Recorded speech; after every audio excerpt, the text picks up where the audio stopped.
recalling the resolution adopted in the House of Assembly at its session held in April 26, 2021. Whereas the sovereign equality of states, non-intervention, non-interference in their internal affairs, and freedom of international trade and navigation are fundamental principles enshrined in numerous international legal instruments. Whereas the resolution of the United Nations General Assembly on the necessity of ending the economic, financial, and commercial embargo imposed by the United States of America against Cuba, adopted on October 30th, 2024, and the other 31 resolutions with the same objective approved by that Assembly since 1992. Whereas the statement of the 47th Conference of Heads of Government of the Caribbean Community, reiterating its calls for the lifting of the unjust, unilateral financial, economic, and trade embargo wrongfully imposed on the people and the government of the Republic of Cuba over the last 62 years by the government of the United States of America, and for Cuba to be immediately removed from the U.S. State Department's list of state sponsors of terrorism, dated July 30th, 2024. Whereas the statement of the government of Dominica calling for removal of Cuba on United States state sponsor of terrorism list, dated May 21st, 2024. And whereas we recognize but respect that the political system of the Commonwealth of Dominica and that of the Republic of Cuba are different and hold true to the policy of non-interference in the internal politics of any nation. And whereas the people and government of the Republic of Cuba have significantly contributed globally in health services, education, and the fight against injustice for over the last 60 years.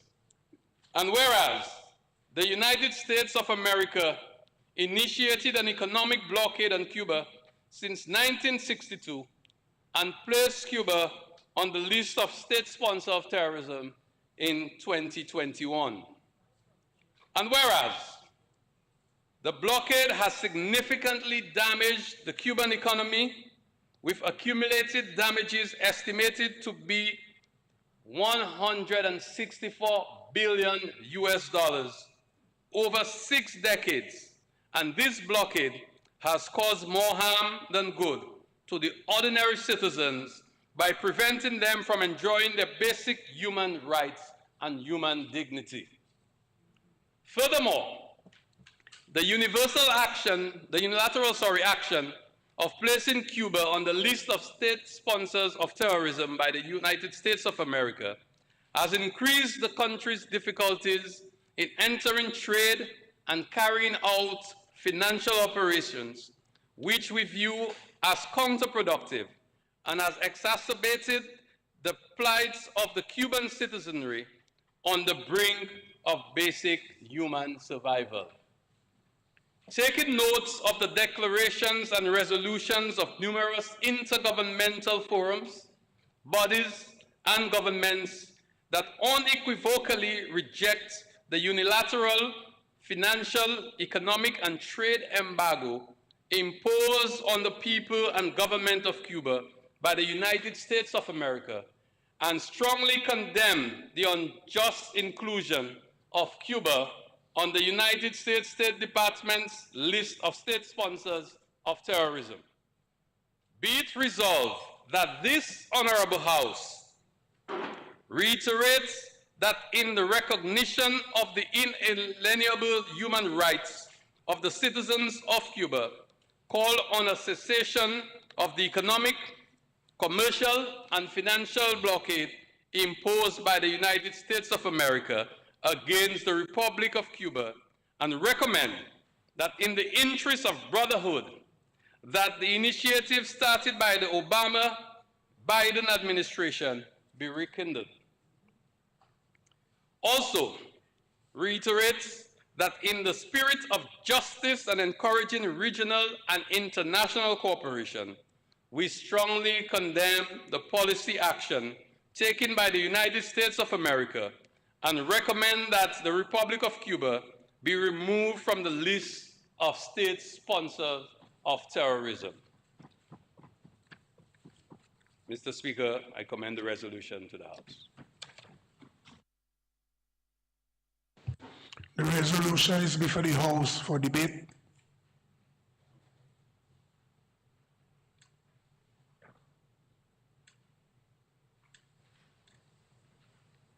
Yes, Honorable Alfred. Mr. Speaker, I stand to support the resolution before the House because, Mr. Speaker, all Cuba has been is kind. Cuba has just been kind, and it looks as if people feel threatened by Cuba's resolute, resilient spirit. Cuba has been very considerate and has extended this kindness to many, many, many countries, including Dominica. For years now, Cuba has supported Dominica. Mr. Speaker, while this Labour Party was in opposition, I remember Cuban doctors being brought to my community, Good Hope. And that was like since 1978, 79, 80, somewhere there. So we're not talking about a thing now.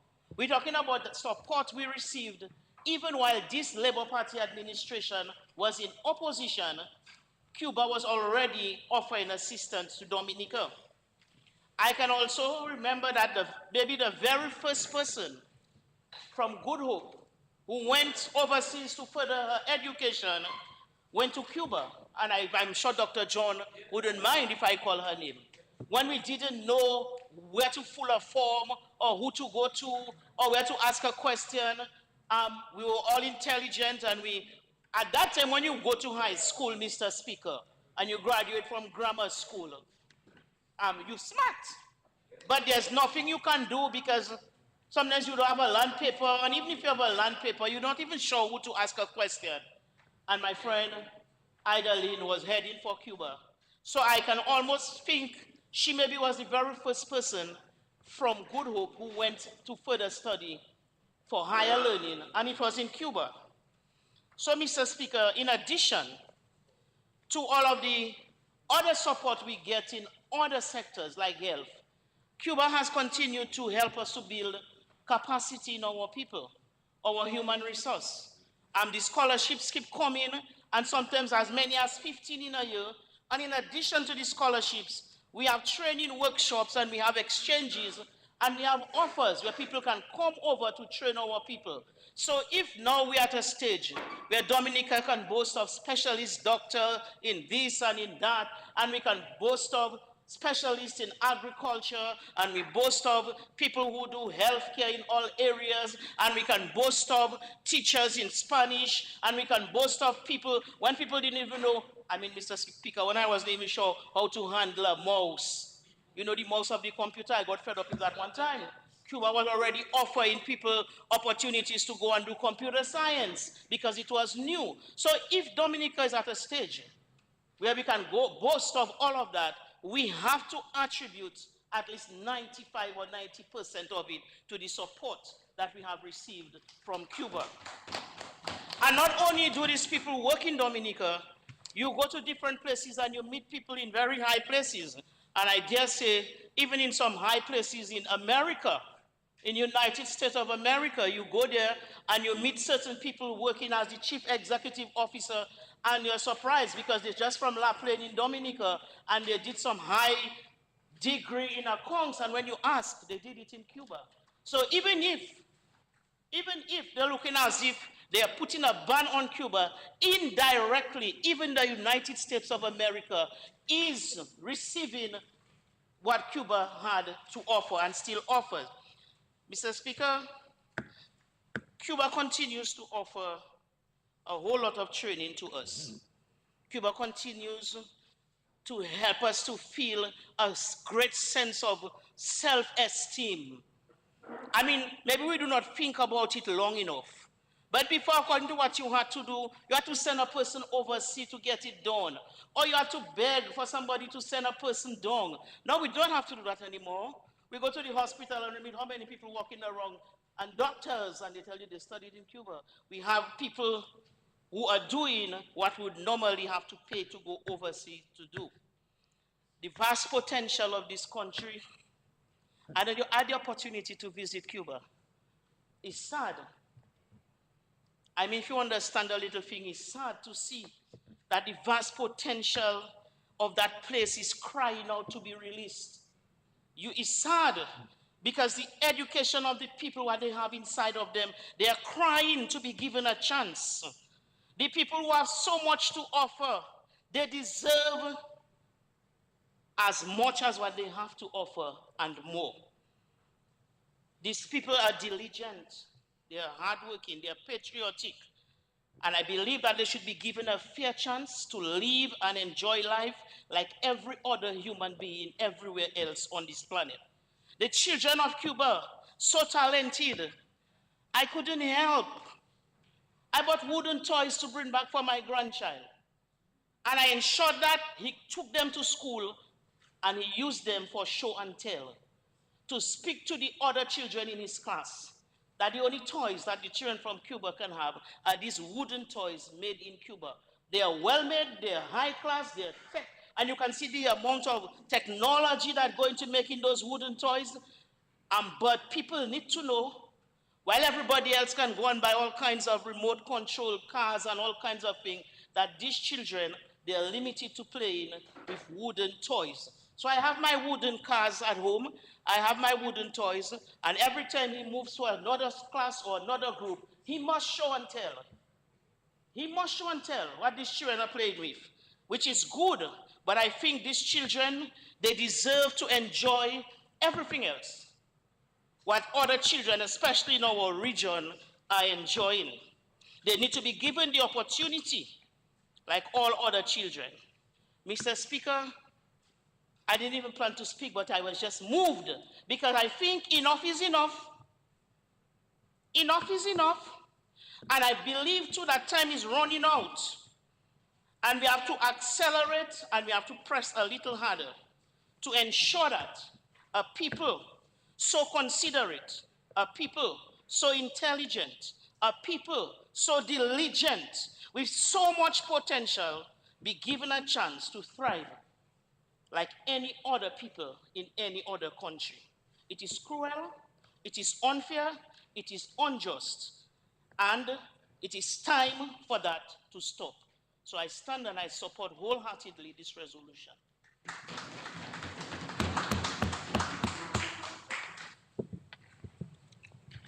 Yes, Honorable Prime Minister. Mr. Speaker, thank you very much. The last resolution, which was moved and adopted at the General Assembly as the resolution before the House Assembly indicate, was held in October of 2024. There are 193 countries who make up the membership of the UN. 187 out of 193 countries voted in favor of the resolution calling for the removal of the blockade against Cuba. There were 2 against, and there was 1 abstention. That one abstention is a country called Moldova. So that's the only European country which supported, or abstained rather, the resolution. Every European country who is a member of the United Nations supported the resolution calling for the removal of the blockade. And every country on the continent of Africa supported this. And every country on the continent of Asia supported this. Australia, New Zealand, all of the countries in the Pacific, last year only one from the Pacific did not vote, but this country supported this last time. And every country in the Caribbean and Latin America supported the resolution calling for the embargo to be removed. And if all of us here are students of politics, and I want to think that we follow nations' political system and who is in government and who is not. And you will recognize that in many countries in Europe where you have what you call the far right or the center right governments, those governments supported the removal of the resolution of the embargo on Cuba. In Asia as well, Southeast Asia. And so this goes beyond boundaries. It goes beyond differences. It goes beyond ideological and philosophical differences. This is about justice.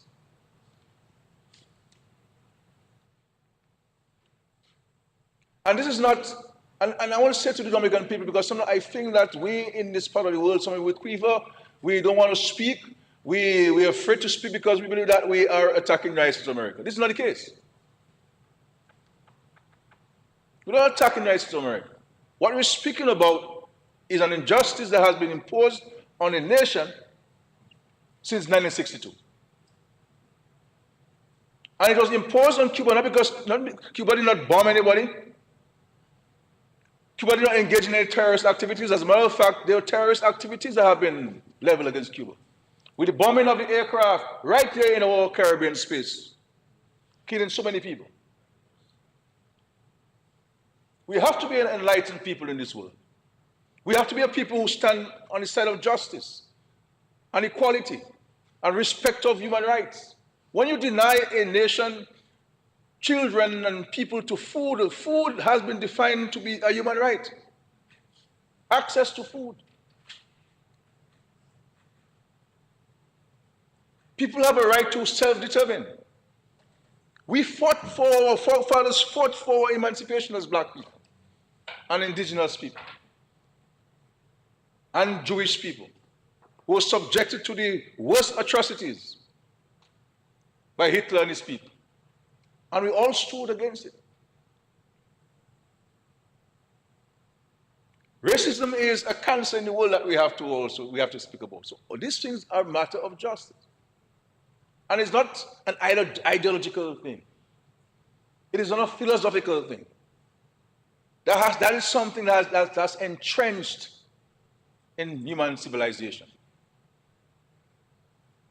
And so we have to be careful as a people that we don't appear to be quivering on this. Wherever this government goes, wherever we get an opportunity, whoever is representing this government, we have a clear mandate that we must stand in solidarity with Cuba, and we must always call for the removal of the embargo against Cuba. Whether it's the president who addresses the United Nations, or myself, or the Minister of Foreign Affairs, this is central to our speech at the UN. And we're not doing so, Mr. Speaker, because of the scholarships that Cuba has given to us, or the doctors are there, or nurses are there. This doesn't change our principal position. Doesn't change our principal position. It's not about what we get or we don't get. That's not how we operate. We operate on a matter of principle. Principle. And I always say you don't negotiate principle, you negotiate words. And so I believe that we have to be courageous. Because if our foreparents, whether indigenous or Afro, black people, were not courageous, where would we be today? We'd be slaves. There'll be no Carinagos existing in Dominica. And we can't have a situation where a country has the potential to provide for itself and be part of the global architecture, the global framework, the global system, have been denied to do so.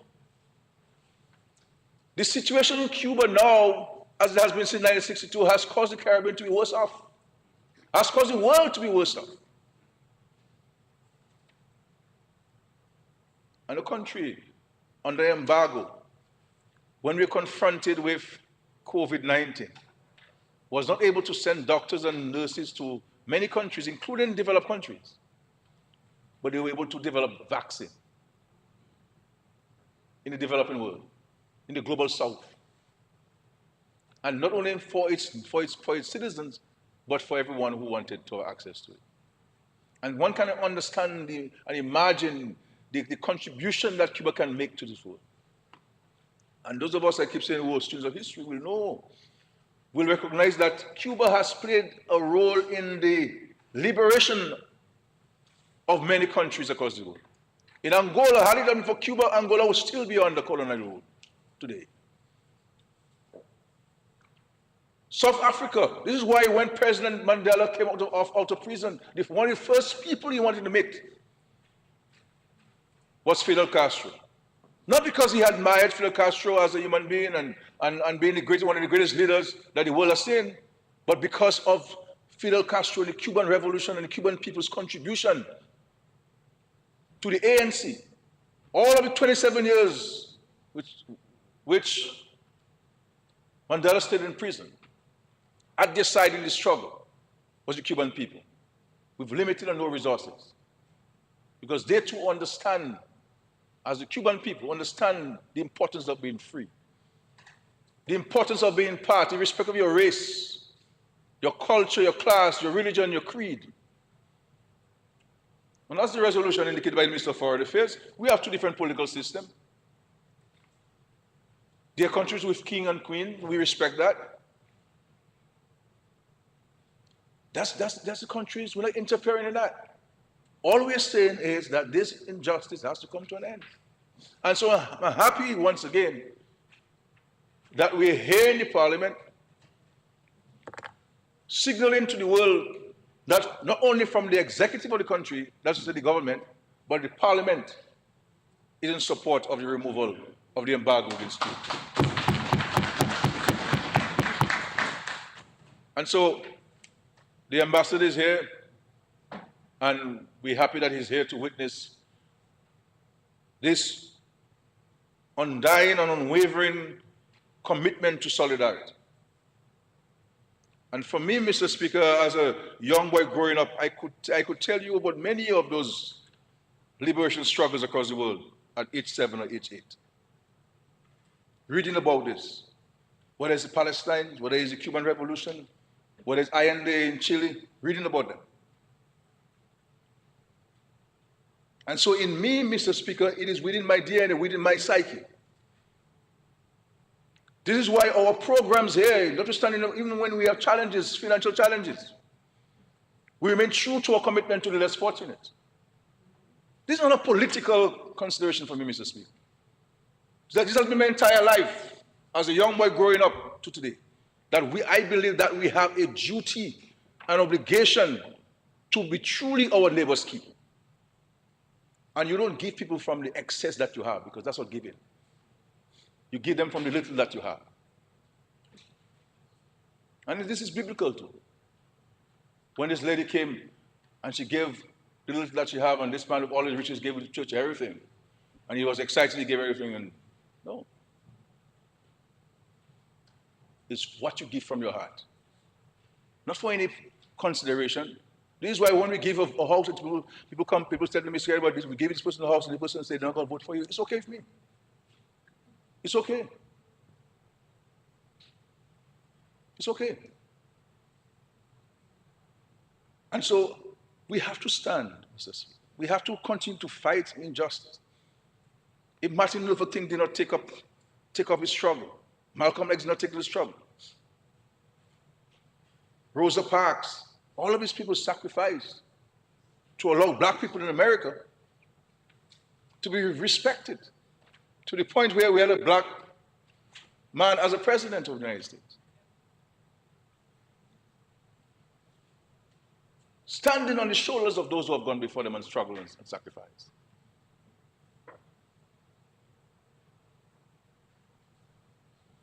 This is why here, Mr. Speaker, you see that this government has spent an inordinate amount of money in the Canada territory.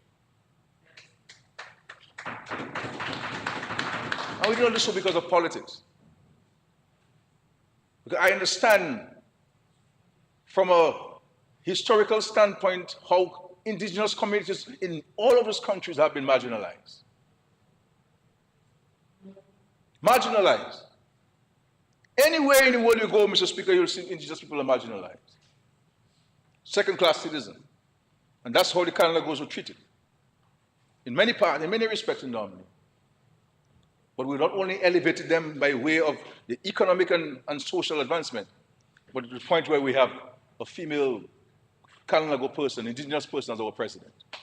The highest office in the constitutional office in the country. And so we'd like to see Cuba, Mr. Speaker, come and be part. And this is why we are always calling for reform at the United Nations. Because unless we get the United Nations to function in the way that it should function, where the majority rules, this is democracy. We can't have different definitions of democracy when it suits us in the world. If we go to the United Nations and vote, and the majority says, we have to democratize the UN to allow for people to feel a sense of being part of the decision-making process. But what is happening in Cuba, the challenges that they're going through, not imposed, not self-imposed, but imposed largely because of this. And I don't think we understand the extent of this reach of this embargo. That any entity, any company that's owned by the Americans, an American, not Americans, an American, whether it's a hotel or a restaurant or a car dealership or a bank, cannot do trade with Cuba. So if a Cuban minister or Cuban ambassador or diplomat goes into a country and he wants to stay at a hotel that's owned by an American, he can't go in. This is segregation. This is apartheid. This is injustice. Just imagine if any one of us in this world would go to somewhere and they say, well, this bus is not for you. This is what happened in America up to recently. In South Africa.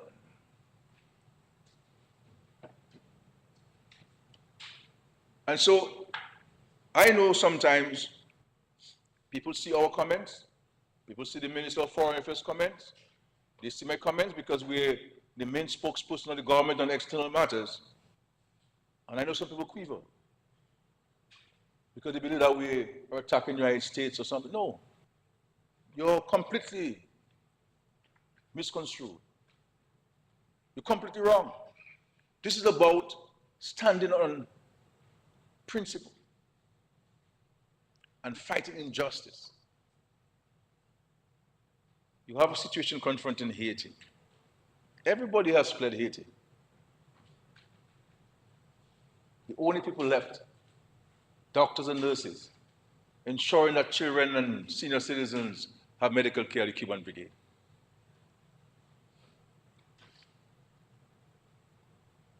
And I recall one year when Pakistan got this major earthquake.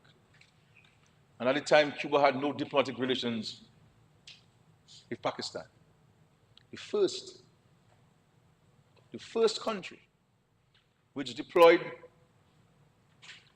resources to help in the rescue efforts was the Cuban Brigade, with, I believe, over 200 plus personnel, doctors and people to search and rescue and so on.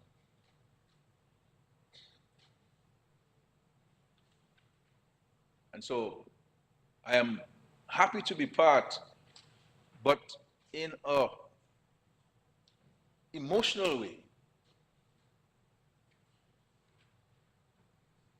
of the crusade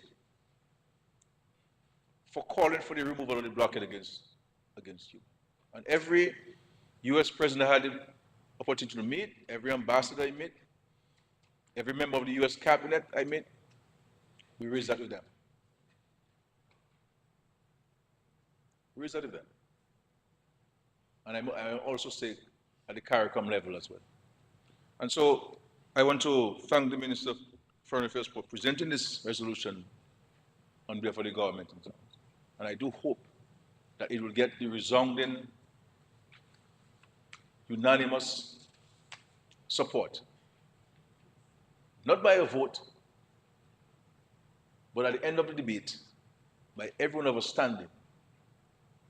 standing and be counted, standing to show the world that this parliament in the Council of Dominica is united in its commitment and its call for the removal of the blockade against Cuba. And I want to say to my colleagues in Parliament that history will be kind to us if we stand on the side of justice and we call out injustice, no matter who it's coming from. And this is why you recognize this government, we've always opposed sanctions. We never support sanctions because we understand that sanctions hurt the unsuspecting, the vulnerable. There's no way in the world the sanctions have worked. It is bringing more pain to people than we. This is why we don't support wars. From a principle standpoint. Because wars only bring pain and suffering, death and destruction.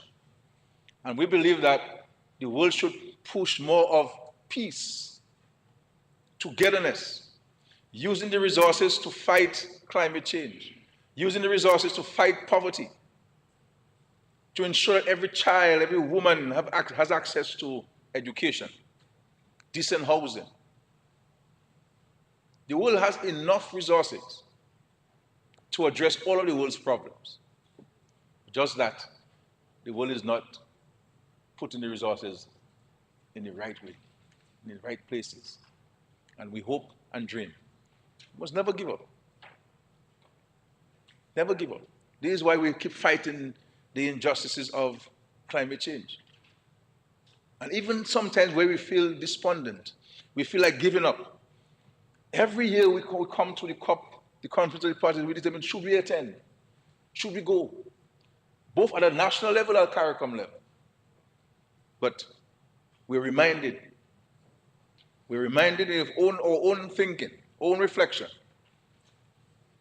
that our forebears did not give up on the struggle for our emancipation as black people and people across the world.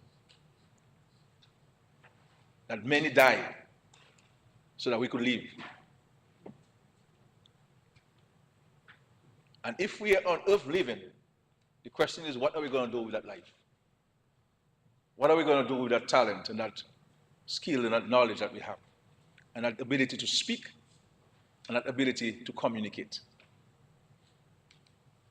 And I'll say to people who want to play double games. So they say to the Cubans and others in night, stand with you. We're with you. And when day falls, it's something different. Something different. I will say to you that at the end of the day, no one will have respect for you. No one will have respect for you. Your commitment at night must also be transparent in day. And this is why this government, we are very transparent with where we stand on this matter. And this is why, as a party called the Dominican Labour Party, we are very transparent with where we stand on this matter. Because our founding was to address injustices within our own country, where people of dark skin could not enter the banks and to work in the banks, had no access to education and decent housing, access to water. This is why the Labour Party was formed. And we use the shoe to indicate our movement, that we shall walk the length and breadth of this country to advocate for a better way of life for the people of Dominica. And I'm happy that almost 75 years later, those principles of the Labour Party still stand today. And that we're extending those principles to our views and our positions on global issues, like that struggle of the Cuban people. Because lest we forget, and this is why those of us, and I say us because we take collective responsibility and appreciation for the scholarships that we receive from Cuba. Those of us who studied in Cuba, we can't lose sight of our humanity. We can't lose sight of our own view on life, that we take something from somebody, and that the moment the person needs our support, then we're hiding under a rock. Then how could you go and you eat at the man's table? You slept in his bed. You benefited from his benevolence and the little that he had, and he gave it to you. And then he needs your support, he needs your voice, and you have no voice, but you are benefiting from their struggles. That what we just to discuss because they gave it to us. Where's the gratitude? Yes, the Lord loves a cheerful giver, but he also loves people who show gratitude. Because in life, it's not about what you can get, but rather what you can give. And so I don't want to call out people, but we have to do so. We're all the Cuban grads, as they call themselves. Where's the movement on the streets?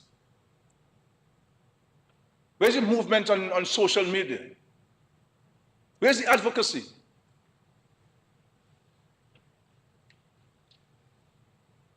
Where is it? That we've turned the Cuban struggle into an ideological issue? No. So I am hoping that my comments are viewed from the point of view of poking your consciousness rather than criticism. And that we all recognize that we can do better and we can do more to help the Cuban people who today will not have access to light, to electricity in their homes because they cannot transact to purchase items. And who have to choose between breakfast and lunch because they don't have the means to purchase the items to produce. And whose machinery on the farms to feed themselves are dysfunctional because they can't get spare parts.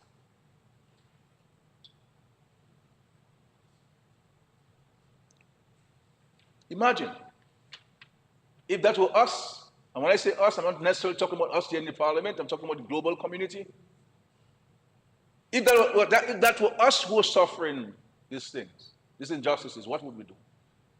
And what would we like people to do on our behalf? Had we not advocated for the end of apartheid all over the world, from musicians to politicians to ordinary working class people, trade unions, for 27 plus years, knocking at the door of apartheid, Nelson Mandela would have died in prison. And apartheid would have still been existing today in Africa. That's recent history. In the 1990s. That's not 1892 or 1792. The 90s, the 21st century. And we have an apartheid situation confronting Cuba, imposed on it. And out of 193 countries, 187 saying, enough is enough. And even in the United States of America, polls have shown, independent polls have shown that the majority of Americans support the removal of the embargo on Cuba. The vast majority. And this is one of the reasons why President Obama visited Cuba. This is why President Obama made some changes to allow for greater economic and trade opportunities as a first step. And this is why they exchanged ambassadors and reopened the embassies, because they had interest sections. We call them ambassadors. And we're saying, and Mr. Speaker, I believe that the second term of President Trump will be a good term. Looking at his mannerism, his behavior, his approach, he has appointed a Treasury Secretary who is openly gay. He's appointed many women when people felt that he was opposed to women in key positions, including the Chief of Staff. And so you can see, in my view, he's on the right track. And I will beseech President Trump, that at the first step, let's go to the Obama decisions, and let's take the decision from there. And he has our support, he has our encouragement to do so. And I think history will record him as the most ambitious, the most successful president that the United States will have ever produced in his entire over 200 plus years of existence. And we will stand in complete solidarity with him when that action is taken. And so we'll continue the advocacy. I want to say to the Cuban people that we stand in solidarity with you, and we will never give up on the fight until that injustice comes to an end. Mr. Speaker, thank you very much.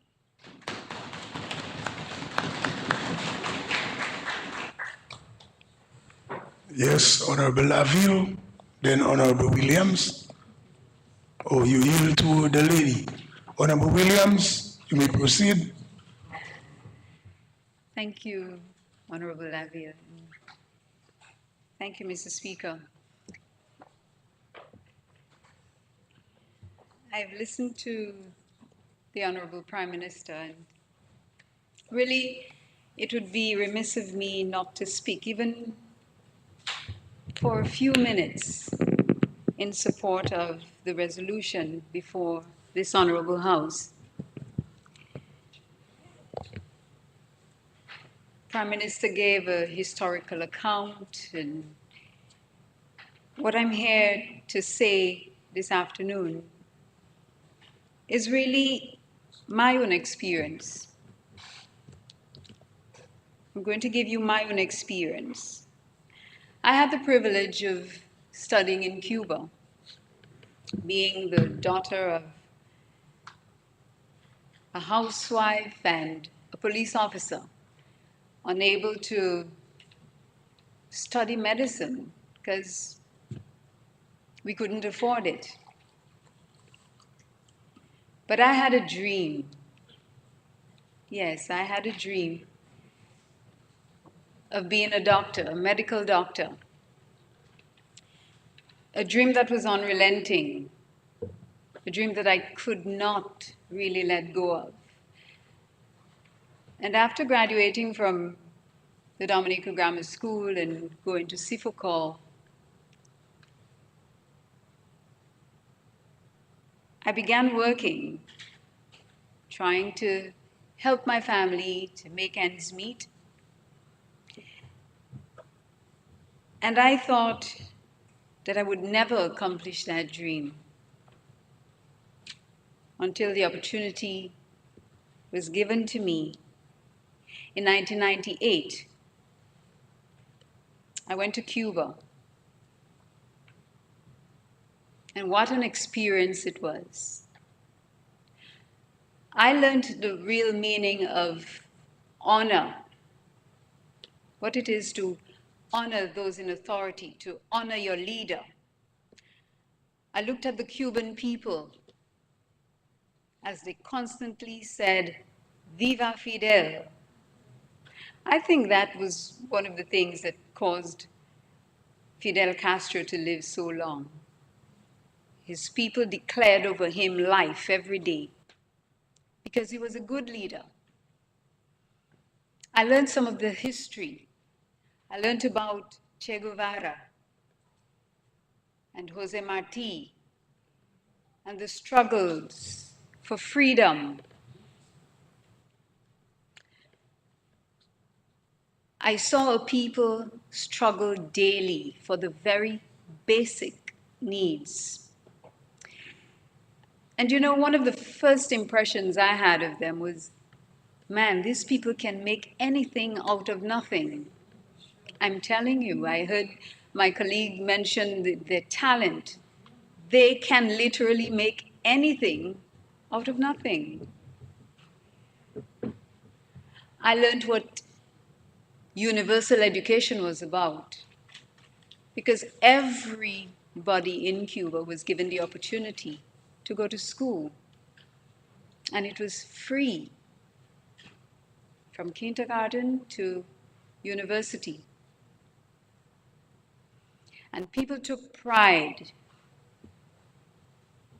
in education. Jose Marti said, "Ser culto es el único forma de ser libre."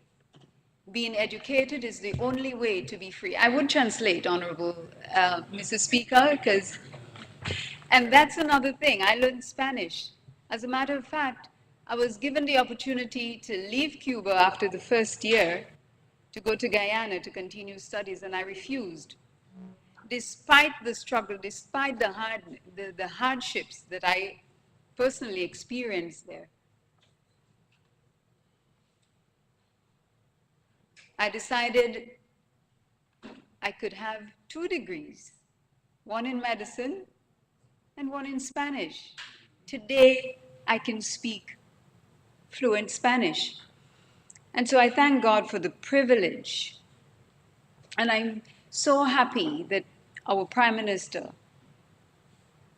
stands with Cuba.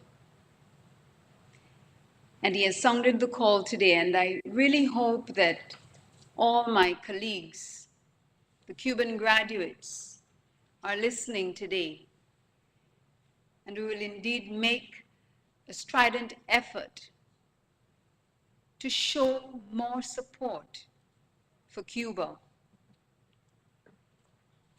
And so I wholeheartedly give my support to this resolution before the House. Thank you very much.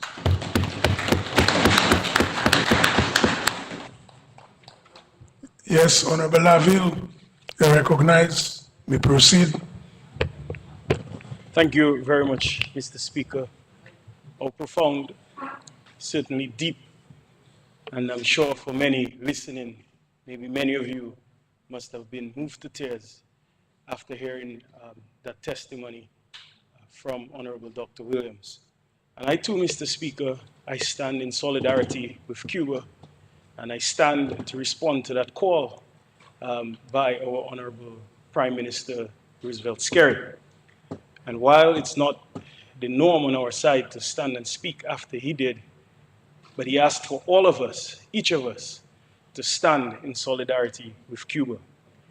As the Minister for Health, Wellness, and Social Services, Mr. Speaker, it would be remiss of me if I would merely sit and say nothing, or even merely sit and listen, because our ministry, our sector, is one that over the years has benefited probably most profoundly. And for that, we're indeed grateful and blessed. Standing in support and solidarity with Cuba is not merely saying, I am against the blockade and I am for the removal of Cuba from the list of state-sponsored terrorism. Mr. Speaker, standing means, therefore, that we are against injustice. We're against the challenges that the people face, the atrocities, the injustices, Mr. Speaker, standing means an expression that we are tethered to the basic dignities that God has willed for all of us as a people. It is standing for our brothers and sisters in the Caribbean who are just like us. It's standing for the people in Dominica and around the world who have benefited from the medical brigade. Standing for Cuba means that you're in agreement with the millions of lives that have been saved, with the thousands of people like Dr. Williams and many others who have benefited from continued education in Cuba. Standing means, Mr. Speaker, that we are for our brothers and sisters.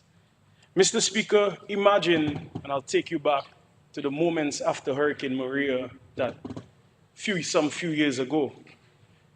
Imagine the challenges that we faced, the ships that came to our shores delivering basic food items, rations, water, adult diapers, and so on, Mr. Speaker. Imagine each of those small vessels or larger ships having to face sanctions for merely coming to our shores to help our people. These are some of the atrocities that the people face in Cuba. A ship that would have come to deliver fuel, basic medicines, would face challenges, increased or inflated insurances, blockages in terms of entries to ports in various countries, reputational risk, reputational damage. These are the challenges that they face. Every day they're faced with the nuances as to how do I receive fuel, as PM would have said. How do I keep on doing my agriculture even when I have vast fertile land, but then there's no fuel? For the past few weeks, if we've watched the news, we have seen the people in Cuba suffering because Cuba has been dark. No electricity. Almost total outage, power outages, Mr. Speaker. Imagine that. Imagine Dominica being completely blacked out for weeks. Imagine that. I had the pleasure and privilege to visit Cuba earlier this year in April.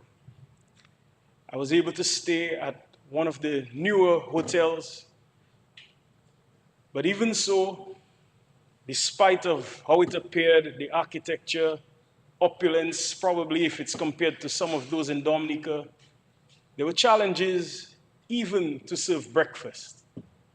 Cheese and sausages, things that are normally manufactured in Cuba. But with the challenges they face with receiving fuel, the manufacturing sector would have been hit. These are the daily challenges of the people for over 60 years. Mr. Speaker, while I won't consider myself a student of history necessarily in a formal way, but there are some important lessons that I have learned. And when I recall the story of how the United States of America would have been built, and I recall the persecution of the Pilgrims and the Puritans, and it's from that persecution that they moved to the United States of America, Mr. Speaker, and created that city on a hill, that city of promise, that promised land, Mr. Speaker. It was persecution, religious persecution at that time that forced that move. And today what you find is that the United States of America is now a country that is really the world's #1 economy. So it says to me, therefore, that it must be in fact true that adversity oftentimes can in fact be the mother of invention. And when I look at the way that the people of Cuba operate, it is exactly that. Because when I had the pleasure and privilege to visit the hospital, I saw in the physiotherapy room, Mr. Speaker, no Bowflexes and this high-tech equipment that we often have in different rehab centers around the world. What I saw instead was construction rebar that we use in concrete. And it is bent, it is modified, and you have weights, steel weights or concrete weights in some cases to rehabilitate people, Mr. Speaker. I see people using the most basic resources that they have to find solutions for themselves and their people. So I say to the people of Cuba, keep on the faith, keep on trying. Your day will come. Your day will come. Mr. Speaker, going through some of the hospitals, when I look at the buildings, I can see that the architecture really, truly magnificent. However, they find challenges maintaining their buildings. But even so, the doctors, the nurses, the clinicians, they don't complain, Mr. Speaker. They don't have, like us, in some cases, or 6 imaging modalities in some of the hospitals like we do. But yet, Mr. Speaker, what they have is a wonderful attitude towards treating people, towards finding solutions, towards being innovative, Mr. Speaker. That is what I see when I encounter the people of Cuba. They have their challenges, Mr. Speaker. So that is why I find difficulty in comprehending how a country that faces so much economic hardship could in fact support international terrorist groups. We know the cost of war, Mr. Speaker. I can't imagine any leader deciding to keep his people in the dark and instead send money to support terrorism around the world, Mr. Speaker. It does not make sense. But instead, what you find is a country that instead has offered its support to counter-terrorism measures over the years. In post the 9/11 attacks, Cuba offered the United States of America support in counter-terrorism. In 1996, Mr. Speaker, there was a plane bombing, and there was a Cuban American who was wanted, who was likely connected to this bombing. And Cuba, Mr. Speaker, offered to give him up. Cuba has shown over the years, Mr. Speaker, support to the FBI in major investigations. Everything that they have done has demonstrated that willingness to cooperate, to fight terrorism, fight crime. Even here in the Caribbean, they have come forward numerous times, time and time again, to fight drug trafficking with our fellow CARICOM members, Mr. Speaker.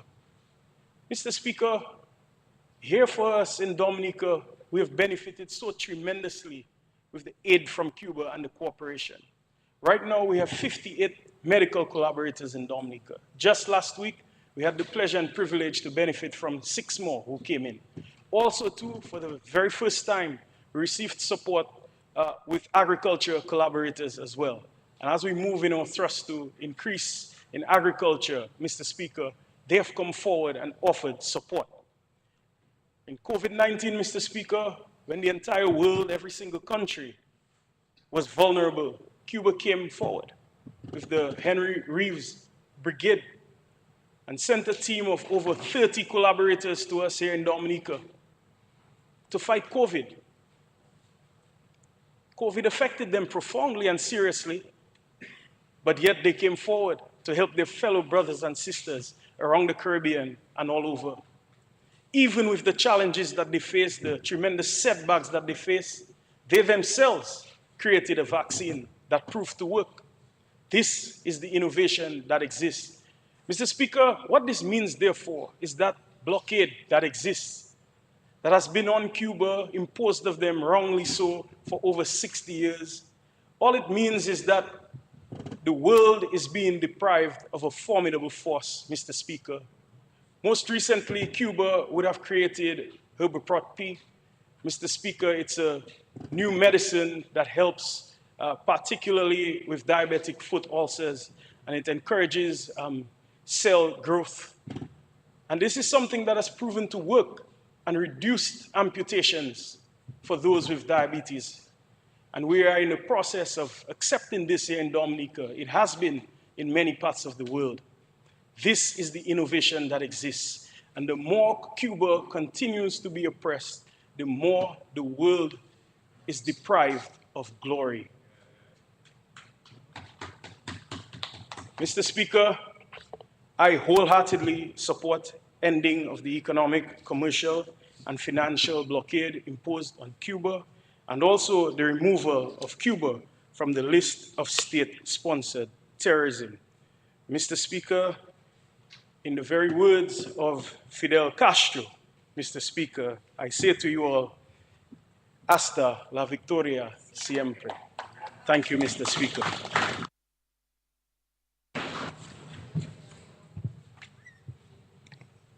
So your last statement, I guess.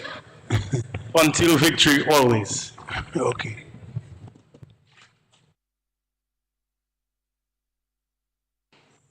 Any other members?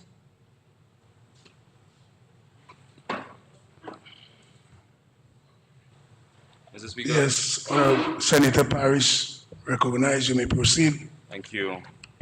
And I know the minister was about to wrap up, but I too would like to lend my voice to the support of this resolution. This is not something that should even be a debate. It is not something that people can even question. People under oppression should be free.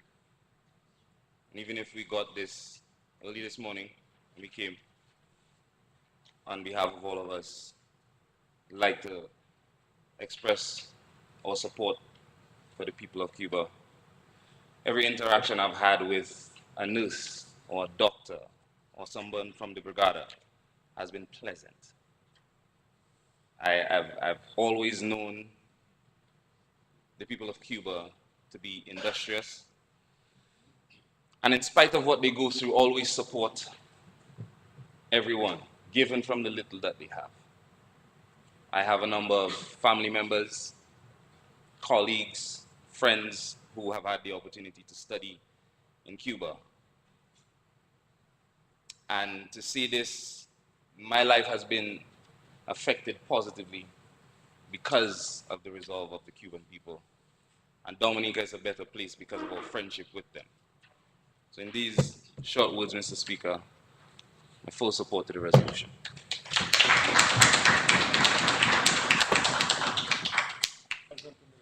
Thank you.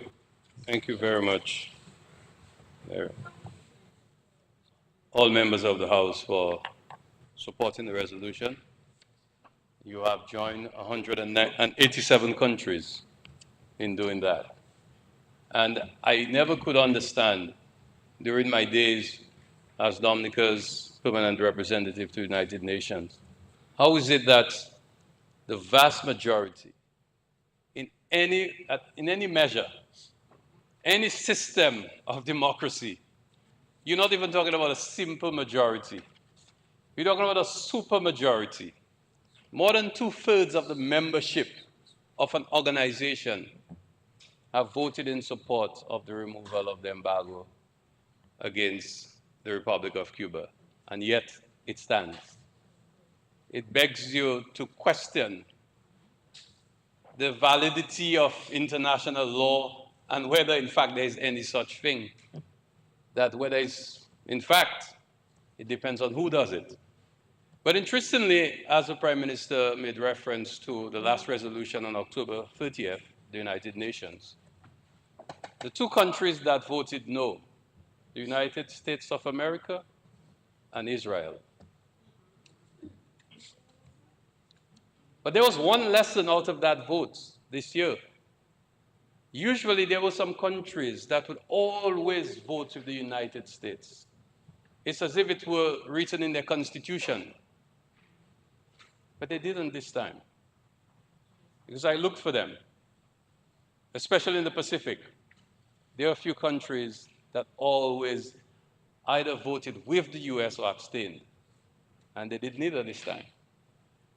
So I believe the time is coming when more and more countries are adding their voices. And it is our hope that in some way it will influence the United States.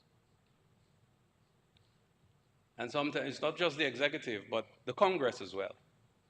I know there's a lot of trepidation, and as a matter of fact, people have a lot of reasons to be fearful of what the new administration, US administration may do, especially because of who has been already nominated as Secretary of State, Marco Rubio, of Cuban descent, but has had a very strong view on Cuba. But that notwithstanding, we still must be hopeful. I remember in 2009 when we met in San Pedro Sula in Honduras. That is where we were able to convince the then Secretary of State incoming, Hillary Clinton, that we wanted to rescind a decision of the OAS that expelled Cuba from that organization. And we were successful. Peter David, at the time, was Foreign Minister of Grenada. Myself, we were the lead together in consultation with Bruno, your Foreign Minister. We pushed on until we were able to convince, well, Maduro was Foreign Minister at the time too, of Venezuela. So he was there, and our friends from Honduras at the time, the Zelaya regime, and we had people from Nicaragua who were pushing, and we pushed through. St. Vincent and the Grenadines as well. I think Straker was Minister of Foreign Affairs. And we pushed through, and were able to get that small victory for Cuba. But it was significant because we wanted to correct a historic wrong.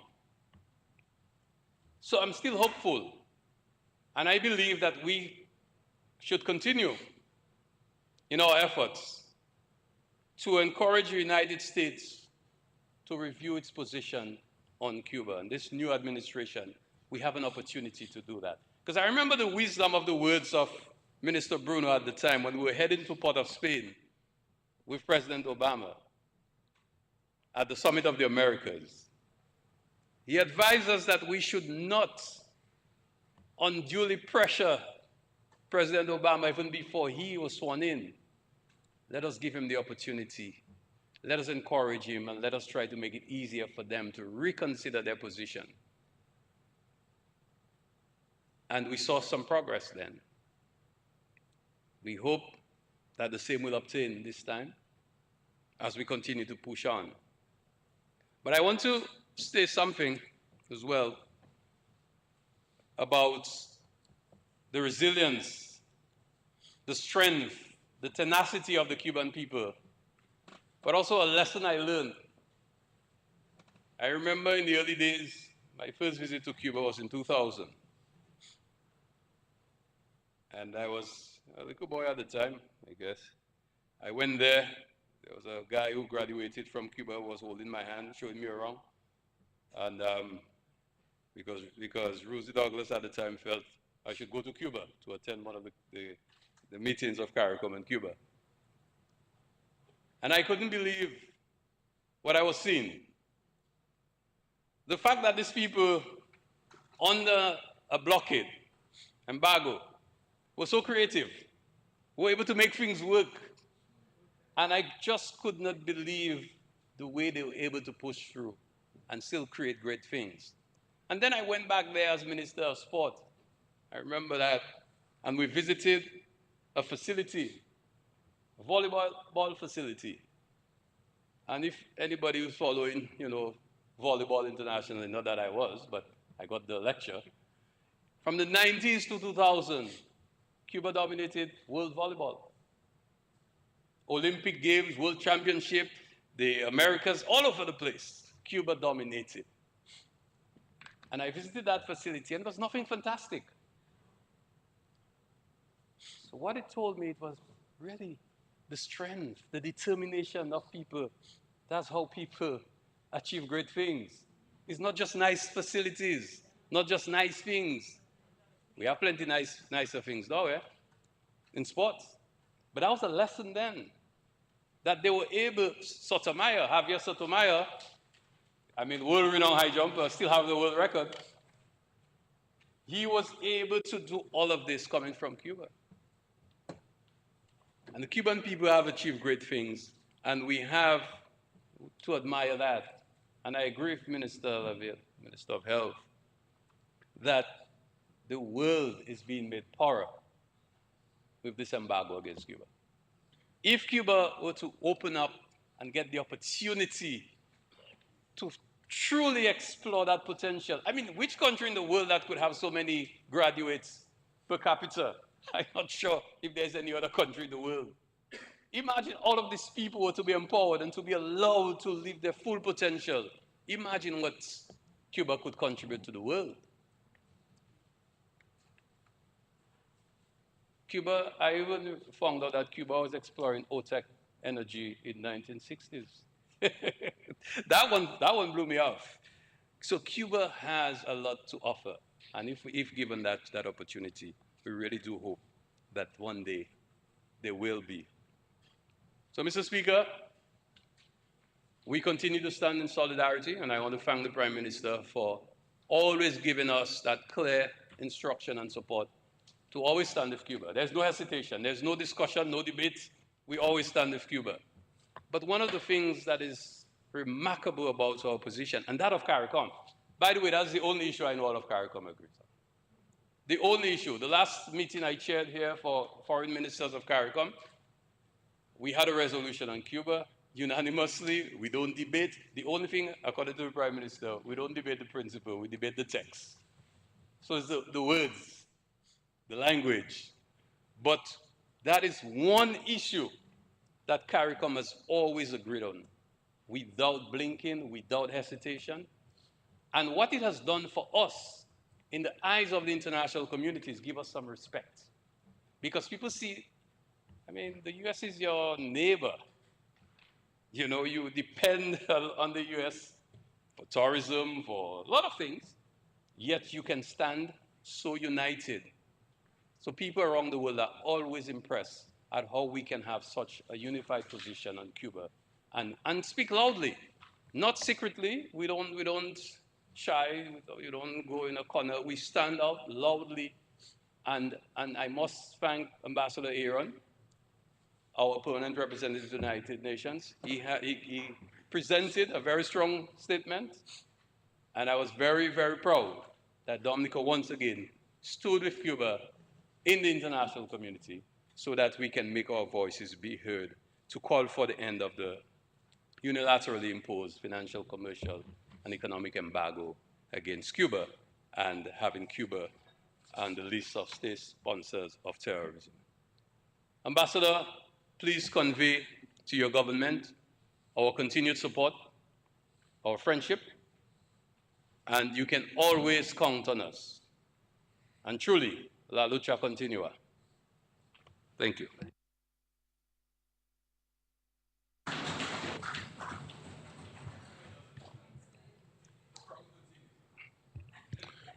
So for the record, this concludes the debate. For the records, do we have unanimous agreement? Okay, so we'll go through the formality now.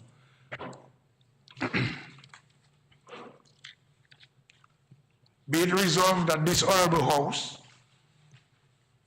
one, reiterate that in the recognition of the inalienable rights, human rights of the citizens of Cuba, call on a cessation of economic, commercial, and financial blockade imposed by the USA against Cuba, and recommend that in the interest of brotherhood, that the initiative started by the Obama-Biden administration be rekindled. Two, also reiterate that in the spirit of justice and encouraging regional and international cooperation, we strongly condemn the policy action taken by the USA and recommend that Republic of Cuba be removed from the list of state-sponsored terrorism. Those in favor? Mr. Speaker, sorry. I sought to make an amendment, but it wasn't captured. It's just a matter of form, but I think it has significance for posterity. USA, let's spell it out, United States of America, and wherever we say Cuba, we put the Republic of Cuba. It's just formality. Thank you.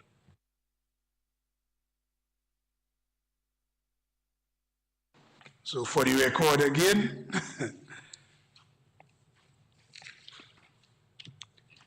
be it resolved that this Honorable House reiterate that in the recognition of the inalienable human rights of the citizens of Cuba, call on the cessation of economic, commercial, and financial blockade imposed by the United States of America against Cuba and against the Republic of Cuba, and recommend that in the interest of brotherhood, that the initiative started by the Obama-Biden administration be rekindled. 2, also reiterate that in the spirit of justice and encouraging regional and international cooperation, we strongly condemn the policy action taken by the United States of America and recommend that the Republic of Cuba be removed from the list of state-sponsored terrorism. State sponsors of terrorism. Those in favor? Those against? The ayes have it. The motion has been approved unanimously.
Authorization for an additional credit facility from the International Development Association, IDA, for funding of the Disaster Vulnerability Reduction Project. Whereas by virtue of Section 3.1 of the Loans Act, Chapter 6405 of the 1990 revised laws of the Commonwealth of Dominica, the House of Assembly may, by resolution duly passed, authorize the minister responsible for finance to borrow money from approved sources or guarantee loans to statutory boards or public corporations for the purpose of financing general development purposes in any foreign currency or currencies. And whereas procured a loan from the International Development Association to fund this Disaster Vulnerability Reduction Project, DVRP, which includes funds for the design and rehabilitation of the East Coast Road from Boadiab to Hatton Garden via Castlebruce and the Kalinago territory. And whereas an additional amount not exceeding SDR 30.1 million, that's US 40 million, or EC 108 million equivalent, is required to meet the additional cost of rehabilitation due to remedial works required as a result of change in site conditions since the completion of the original designs and to increase the resilience of that section of the road. And whereas this additional financing will assist Dominica in the reduction of vulnerability to natural hazards and climate change impacts through investment in resilient infrastructure. And whereas the government of the Commonwealth of Dominica intends to borrow the amount required from the International Development Association. Be it resolved that in accordance with Section 3.1 of the Loans Act, Chapter 6405 of the 1990 revised laws of the Commonwealth of Dominica, this Honorable House authorizes the Minister for Finance to borrow by means of credit from the International Development Association a sum not exceeding $30,100,000 SDR, equivalent to 40 million United States dollars or 108 million EC on the following terms. Interest rate, 0.75% per annum. Commitment charge, 0.5% per annum. Repayment, 60 semi-annual installments commencing March 15, 2035. Grace period, 10 years. This amount is to be used for the rehabilitation of the road from Boadiab to Hatton Garden via Castle Bruce and Kalinago territory.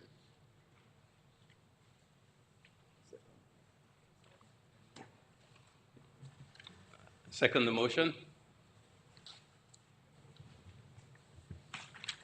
Mr. Speaker, the government procured a loan from the International Development Association of the World Bank to fund its disaster vulnerability reduction project.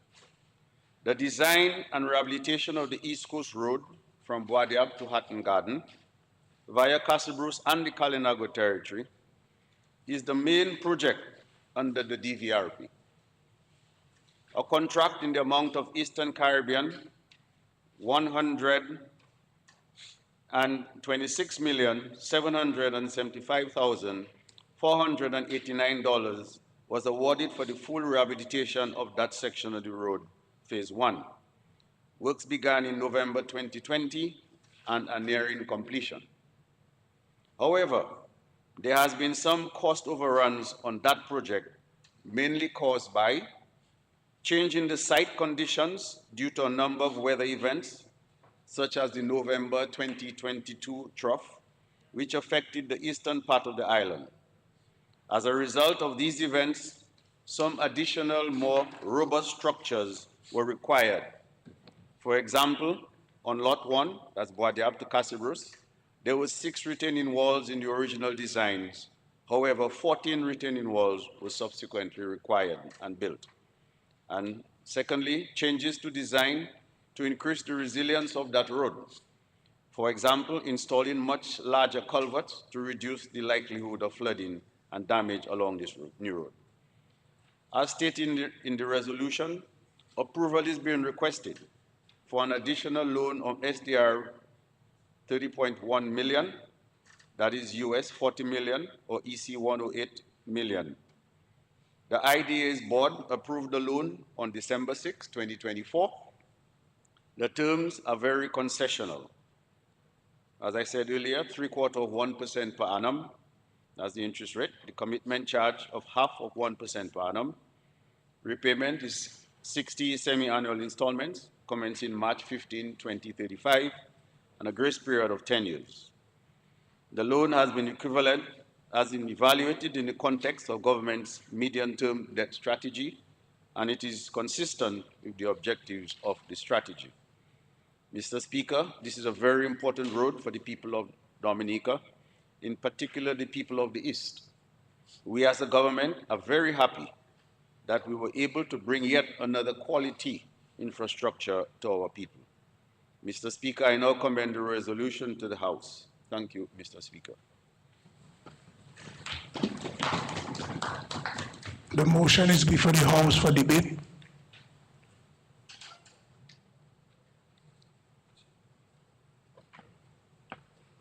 Yes, I recognize Honorable Alfred. You may proceed. Mr. Speaker, I want to give support to this resolution, the authorization for an additional credit facility from the International Development Association for funding of the Disaster Vulnerability Reduction Project. Mr. Speaker, I speak on the reconstruction works on the road from Boadiab to Hatton Garden. Initially, the main objectives of this project are to improve infrastructure resilience to disaster events. And I ask permission to refer to my notes because I have some data I would like to correctly. Your permission granted. Yes, thank you. And pilot climate change adaptation measures through slope stabilization intervention, rehabilitation of roads, bridges, and retaining walls and rehabilitation or construction of drainage system. As we heard from the Minister of Finance, funding for this project was made available through both the World Bank and the government of Dominica, initially at almost $127 million. Now, $47.5 million of this amount was expected to be spent in the section from Guadab to Casibros. We had all our works detailed to include rehabilitation and widening of pavement to a travel width of 6.5 meters, and the necessary activities to achieve this were excavation and slope stabilization, replacement of 2 bridges, replacement of culverts of varying sizes, construction of retaining walls, curb slippers, rectangular drains over the complete length of the road, asphalt concrete road surfacing, and other amenities to include road markings and signage. However, Mr. Speaker, the trough on November 6 exposed vulnerable areas on the road which were not previously considered in the project, and they had to be addressed. This resulted in extra costs that were not previously factored in. Installation of 48 culverts 1.2 meters by 1.2 meters to improve water flow, and we had to increase the size because the initial size was 900 millimeters culverts. An additional 19.1, 1.5 by 1.5 had to be additional drains had to be installed for drainage capacity. Now we had to change the culverts, some of them, actually remove them and replace them. And those where we had to use larger culverts, 2.3 meters by 2.3, and we had to tackle larger streams. A number of retaining walls was increased, as you heard, to stabilize and stabilize the land and minimize the landslide. We had the drains, and all of this enhancement significantly improved the road's resilience and ability to handle disaster. Mr. Speaker, our road structure is now more robust, stable, and better equipped to withstand calamities, unexpected events, and ensuring the safety of users, minimizing potential damage too. The project is nearing completion in Lot 1. I stand on behalf of the constituency, the people of Pilit Soufriere, I like to call them out, Pilit Soufriere, Saint-Sauvé, Good Hope, Mopo, Deepa, Formel, and Casibros proper. The lives of these people have changed, transformed for better in every aspect. Mr. Speaker, every time and everywhere you see a new road is being built or an existing road is being improved, this means jobs for the people in that area. Now, in addition to the jobs, $2.8 million were paid to 224 farmers in the Casibros constituency for land, and they also received compensation for their crops. Now, Mr. Speaker, even now where we need to go and repossess little land, we still have to continue payment. Because sometimes you plant something and when you get it a little soggy, you have to go a little further, you must pay the person for their land. And now, glory cedar worth money. So if it's a glory cedar tree that's on the land, you have to compensate.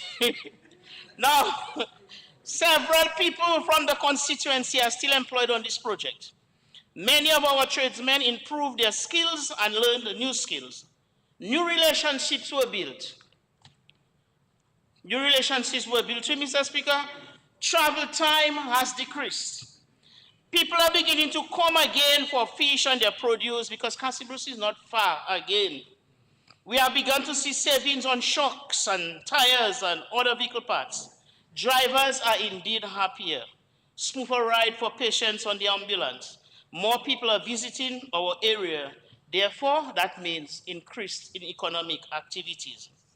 Mr. Speaker, the benefits of the East Road project to constituents of Casibros are visible and tangible. People in the food production business are engaged. Farmers and fisher folks provide foods to these people to prepare the foods. These food preparation businesses increase their numbers of employees. Workers are being transported. Mr. Speaker, Cassius is alive and well. Now, because of this East Road Coast project, Cassius is becoming a very active place. And therefore, Dominica is becoming a more modern, developed country. When people do not stick around only in Roseau, it means that we are becoming generally more modern. People don't have to just stick around Roseau. They can come up to Cassius and see what's going on there too. The project has not only brought greater comfort and convenience to our people, but value is being added to the lands in the area, and opportunities are opening up now. Our children are growing up in a more modern, developed area than we did, and one that our grandparents could never even dreamed of. As a matter of fact, the track where the people used to walk, passing right by the river, we still have cobblestones there. Our grandparents didn't think that we'd be getting those smooth rides. So we went from that to Tarish, to half walk and half drive. And now, I heard some good news this morning about from roundabout to, because the fellows were saying, but Miss Boy, if you just fix from roundabout to the Tarish Street, we're making it in 30. So like now we're making it in 45 minutes, and you have to tell them, slow down, it's home you going, you know. You know, so we are glad. And we have come a long way, Mr. Speaker, from waking up at 4 a.m. to take a truck that would take us 2.5 hours of rocking to get to Roseau. Now we take 40 minutes. Nice ride to Roseau. Mr. Speaker, the value and the beauty of this project have also improved our image and our esteem, and it has increased our sense of belonging and pride. Because people tell you, come on, Cassius boy, why me not road boy? You know, it makes you feel as if, but no, people don't have this complaint anymore. And above all, Mr. Speaker, the people of the Cassius constituency, we are feeling safer because this project has addressed a number of vulnerable areas on this road. We have just come through the rainy season, although it's still there. Not a slide, not a fallen tree, no river overflowing banks. Mr. Speaker, my colleagues are here, they would know. Normally I would already post picture on chat. Big sunshine going on in other places, but we've gone through this season, and we can say we are fully satisfied. And we express our gratitude because our experience with this rainy season was the most comfortable we've had compared to years before because of the improvement in the road infrastructure. Mr. Speaker, there was a meeting in Cassius yesterday. It was raining, you know, Cassius from 11 o'clock, rain. And people started to get a little, and it was like, it's okay. The road is safe and it's better. The road is good and it is safe. And people relax again to continue their meeting. Even at the time, like before me, Mr. Speaker, by the time half an hour, people would be heading back to where they came from. But the road now, the report is, the road is good and it is safe. So you can sit down and enjoy your meeting, even if it's raining. So, Mr. Speaker, I believe any money that is spent to make Dominica and Dominicans safer, it's good. So therefore, Mr. Speaker, I fully support this honorable House to authorize the Minister for Finance to borrow by means of credit from the International Development Association the sum of 108 million Eastern Caribbean dollars at the terms presented. Mr. Speaker, I'm even understanding that some of that work will also address the water problem in Cassius. And that is a good news because that is forward thinking and makes sense. Because as we are working on the road, so pipes getting burst, so people staying 3 days, 4 days without water, so people putting blows on Duasco, and sometimes it's not always Duasco's fault. It doesn't make sense for us to just dig in trenches and drains and shipping pipes and then surface the place, and next time we come again to dig the new surface to think pipes again. So I think that's a very good news for Cassius people. The Christmas will not be so, because we know sometimes the water will drop and we won't have water part of the day. But to know that I'm speaking about that here, to know that this is going to be addressed, I think that is good news for the people of the Cassius constituency. And Mr. Speaker, we are still learning. In our area, before it rains, people still get a little nervous. But we are learning, and we have come extremely far. and for implementing these preventative measures, intervention measures, rehabilitation measures, and all of this to reduce the vulnerability to the natural hazards and climate change impacts. Mr. Speaker, that is why even if people want to make you say what they want you to say, people will always have an affection for the Dominican Labour Party because nobody ever addressed the vulnerability of the area like this party. Everybody know. When I was like 9 years, we had a landslide, covered a nurse and her child. So that's years ago. Nobody didn't take us on. Nobody never thought about doing this or doing that or fixing the road or moving. But today, we are very grateful that this party, this administration is paying attention. And I could sit there and tell you all about our shelter and all about the training that we are getting to ensure and how people handle themselves in disasters. I'm saying to you, we extend our gratitude to this government for undertaking this project. And that's a lot of money in any currency. That is a lot of money. And sometimes I think people do not understand the figures. It's a lot of money that could be used to do a lot of other things, but the choice was made to use it to ensure that the people of the constituency are safer. Now the enhancement of the water project, I mean, I can't even tell you what that means to me. To me myself personally, much as for other people. And I thank the Castillos people for their patience. I thank them for the way that we manage ourselves. And we're happy that we have rivers. And they can't be too hard on me because I myself haven't got water sometimes too, you know. You understand? So we need all together, and we are happy that we have waited and we are patient, and this will be addressed. So, Mr. Speaker, the Casibus constituency wins on all counts, you know, with that road project. We win on all counts. And I want to encourage us, let's do what we have to do so that we can take it to completion. Because, Mr. Speaker, people are asking, when are we going to plant our palm on our roadside, you know, Alred? And I asked already, but the thing is, if you have not been given the certificate, you can't go and just do stuff. So sometimes we just try to kind of clear up the grass. But we are in a position where we're ready now to go and put our palms on our roadside and make it look like some highway in some.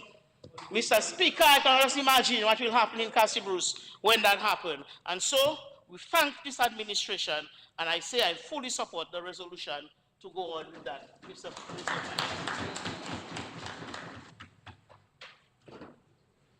Speaker, I'm going to be very short. Speaker, I'm going to stand there. I'm so happy, Mr. Minister for Finance, and I support this measure before the Honorable House. And I'm very happy for my two colleagues, Tricia Bonney and Honorable Minister, of course, Frederick. And because I heard us say that, Mr. Speaker, from messages of dust, we're now seeing the light, from dust to light, Mr. Speaker.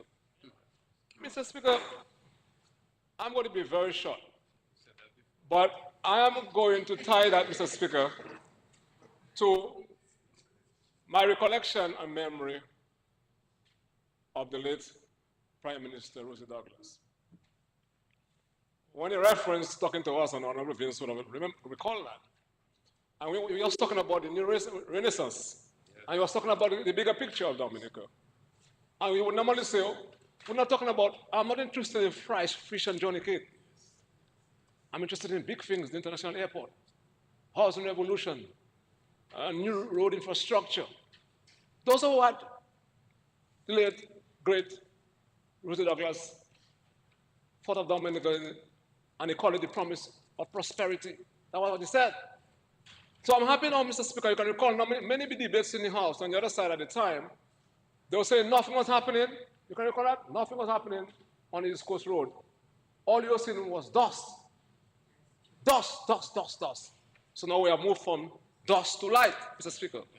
Mr. Speaker, I want to put into perspective the magnitude of that project, Mr. Speaker. Because just speaking about a road by itself, Mr. Speaker, is not adequately actually explaining this great project that this Labour Party administration is embarking on to build a resilient country. And you cannot think about building a resilient country without firstly having a resilient road infrastructure, Mr. Speaker. And Mr. Speaker, one of the things we did in 2007, if you can recall, Dr. Henderson, we did a road audit. And I can recall as being the minister there. When you look at all our roads, the main roads, 327 kilometers of main road, only 80 kilometers of the road at the time was in fair condition. Not good, fair condition. It means, therefore, Mr. Speaker, when we get into office, our roads, including urban roads, which was 320 meters of our feeder road at the time, and 189 kilometers of urban roads at the time, Mr. Speaker, only 2% of our urban roads were in good condition. It meant 98%, therefore, were in bad condition, Mr. Speaker. That's what we meant. That was the legacy of those who occupied the governance structure of this country before. So we did this road audit. Who was the Prime Minister then? Roosevelt Scarrett. And we decided, I can recall working in public works, the Chief Technical Officer, Mr. Johnson, and then the Senior Maintenance Officer at the time, Mr. Emil Lensler, is still there.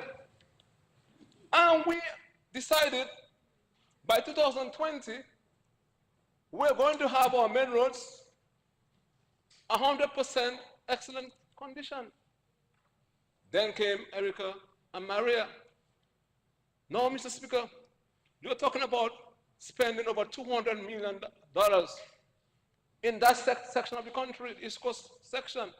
Now, which means therefore, Mr. Speaker, that your government is not putting any nominal value to the lives of the people in that segment of the country, Mr. Speaker. We value the people more than that. Because we could have said, as we heard from the Prime Minister in his press conference, there was too much money to have been spent in that catchment of the country. But we value our people. And I'm happy that the member for Parliament for Castlebrooks is so happy. She's seeing and feeling the value and the love that the Labour Party administration has for its people in Castlebrooks and the Kainago territory, Mr. Speaker. That's what we're talking about. So what is the extent of that intervention or the work we're talking about?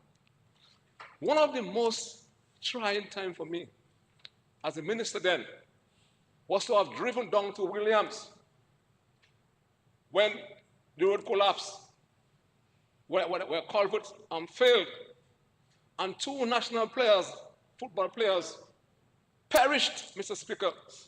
I saw the police and the fire officers extracting the bodies from that, Mr. Speaker. And what we're doing now, with that road construction that is currently taking place, Mr. Speaker, we are replacing 165 culverts, Mr. Speaker. 165 culverts have been replaced. And these would have been potential hazard, Mr. Speaker, if we had not intervened and do that, Mr. Speaker. That's what we're talking about, Mr. Speaker. Resilience to the core. No, you cannot think about building a road and talk about resilience without addressing your drainage. Then you know what they call U-drains. You're an industrial engineer, I think, you need a U-drains. 1.8 kilometers of U-drains. That's the extent of the work we are doing, Mr. Speaker, on the road there. Then you talk about slipper drains. 21 kilometers of slipper drains, Mr. Speaker. That's the extent of the work that is taking place right now. We're talking about retaining walls. You have failures throughout the alignment of the road. 43 retaining walls, Mr. Speaker.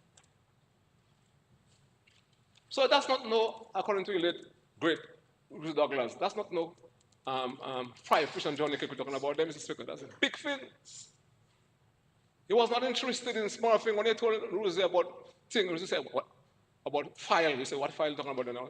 If you can tell me that thing of $100 million, I'm going to open it. I'm not interested in, big things you're talking about. And the Labour Party is doing small things, big things, mega things, and they're still saying they see nothing, Mr. Speaker. I don't understand that. Now, the security and safety of the road speaks to its resilience too. And you're talking about 6.2, Mr. Speaker, meters of carriageway, the width of the road.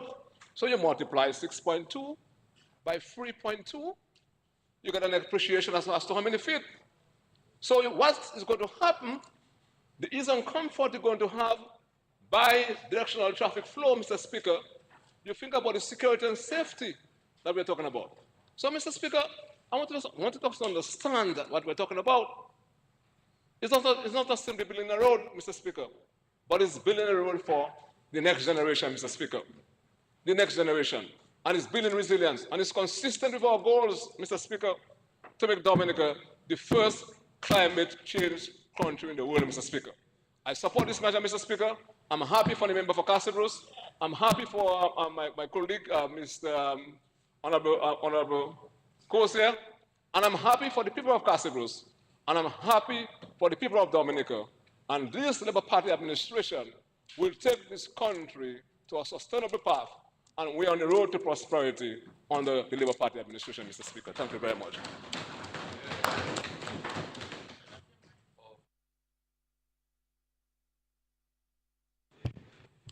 Yes, Honorable Frederick. Mr. Speaker, I stand to support the resolution to authorize the additional credit facility under the IDA for the DVRP project. Mr. Speaker, I think I stood up in this parliament a few parliaments ago and spoke about the East Coast routes and its importance to my constituency and to Dominica in general. DLP, Dominica Labour Party, started during the 1970s. And so what we're doing now is a combination of this wonderful work that the Labour Party then did and is now continuing to do. Mr. Speaker, I want to indulge my colleagues here that sometime during the course of the new year, while the road is being completed, that we will move a resolution somehow to rename the road the Lawrence-Lyons-Daru Highway, especially the piece that goes through the Kainago territory. Lawrence-Daru, a formidable Labour parliamentarian in the 1970s, was the parliamentarian at the time when the road was built. I think it would be an honorable thing to do, to add his name to that wonderful piece of infrastructure that sits within the Kainago territory and the Sabe constituency by extension. From the beginning of the road project, I was intimating that particular project. At the time, the DVRP started with the Ministry of Environment. And we knew of all of the troubling times that we had at the beginning of the project. We are dealing with a road network that was very old, one that cuts across a number of hills and valleys and mountains and streams, one that was built in a time when limited resources and machinery allowed it to be a road that wound along the East Coast. But we know it also served its purpose for many moons when the Kainago folks would have walked on that way, all the way to Grand Forks, up the Shimelita into Roseau. And so we know the importance of that route. and for sure, we can't contest the importance of access to the East Coast. And when we look at the infrastructure on the East Coast now, we can appreciate the work that the Dominican Labour Party has done in the past 20 years to improve the lives of the people in that particular space.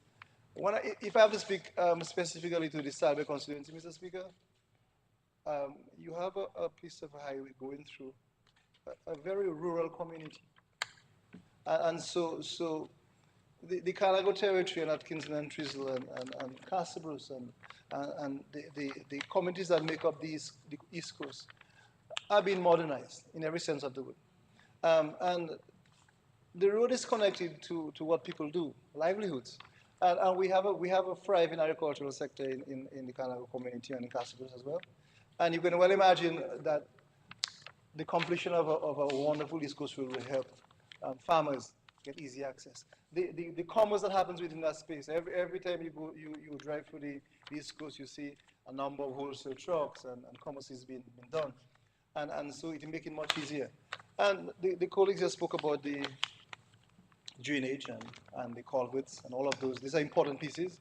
But I'm really more concerned about the social impact of a road network within my community. And Mr. Speaker, it definitely has begun to bring economic development within our areas. Added to the housing development, if you go through the Kalinago space right now, you see all these wonderful homes being built. We will have at the end of next year 125 homes being built under the HRP. We are completing 50 funded by the European Union, and all of those are modern homes. And Mr. Speaker, all of these are connected to roads, because one of the variations we see in the documentation is the fact that we are also giving decent driveways to people. So not only are we doing the public road, but monies are spent in doing small driveways into the homes areas. And it is very important, Mr. Speaker, because it adds some value to the land. My colleague from Castle Bruce, Honorable Octavio, spoke about the countryside and how people view our particular area. And for sure, Mr. Speaker, the road networks will definitely. So it's going to be money well spent. In every project, it's not perfect. You have to address unforeseen circumstances. you have to also improve all of the project outcomes, Mr. Speaker. And also, very importantly, we have to align what we do with what the community needs as well. So the needs when we designed the road back in 2017 or so, the needs now in 2025 have changed. And so we have to align it. The local government systems are changing. People have livelihoods that are also changing. So, Mr. Speaker, the variations here are very, very critical. We spoke earlier, Mr. Speaker, about the weather systems and how they affect road networks. And I'm very happy that we could identify the fact that even in the rainy season, we have had limited damage to road networks. Mr. Speaker, within the Kalinago space, we are also building wonderful bus stops, replacing the old bus stops that were there, adding more value. And so that, of course, is bringing some additional cost.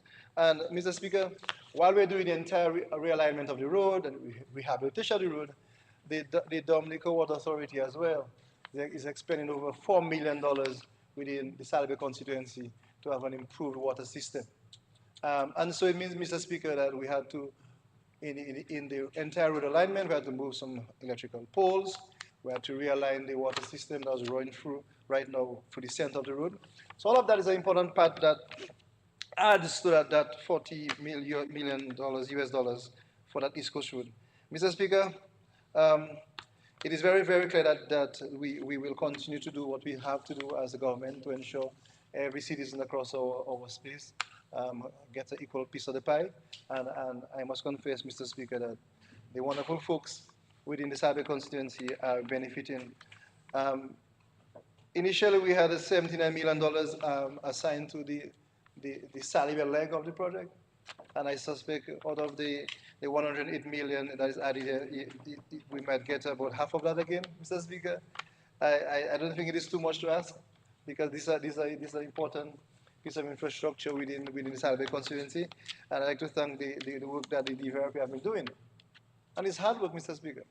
I mean, being a minister, when the DVRP was with the environment, and on the hard work of engineering, getting the supervision firm to come in, to mobilize people, to negotiate for lands and the payment of lands, getting the local councils involved in the process, targeting people who have the necessary skill sets to be part of the project, because you want people within a particular community to benefit from the roadwork. So all of these are tedious little things, but once the concrete and the concrete, the steel start hitting the ground, we realize that it was smooth sailing from there. Mr. Speaker, we have great confidence in the work that the Minister of Finance is doing and his team. We have also great confidence in the supervision led by Mr. Johnson and Trotter and the wonderful people at the DVRP as they continue to push the project forward, Mr. Speaker. And once again, I want to confirm and to publicly stand with the decision the resolution to have the additional funded allocated to the VRP project, Mr. Speaker. And and in this Christmas season. I think it's a wonderful, an extremely wonderful gift to the people of the East to have that commitment from the Parliament. And I dare say when you do your driving up through our space in the new year, you will be on a wonderful piece of infrastructure that I think all of us will be very, very proud of. So, Mr. Speaker, thank you very much.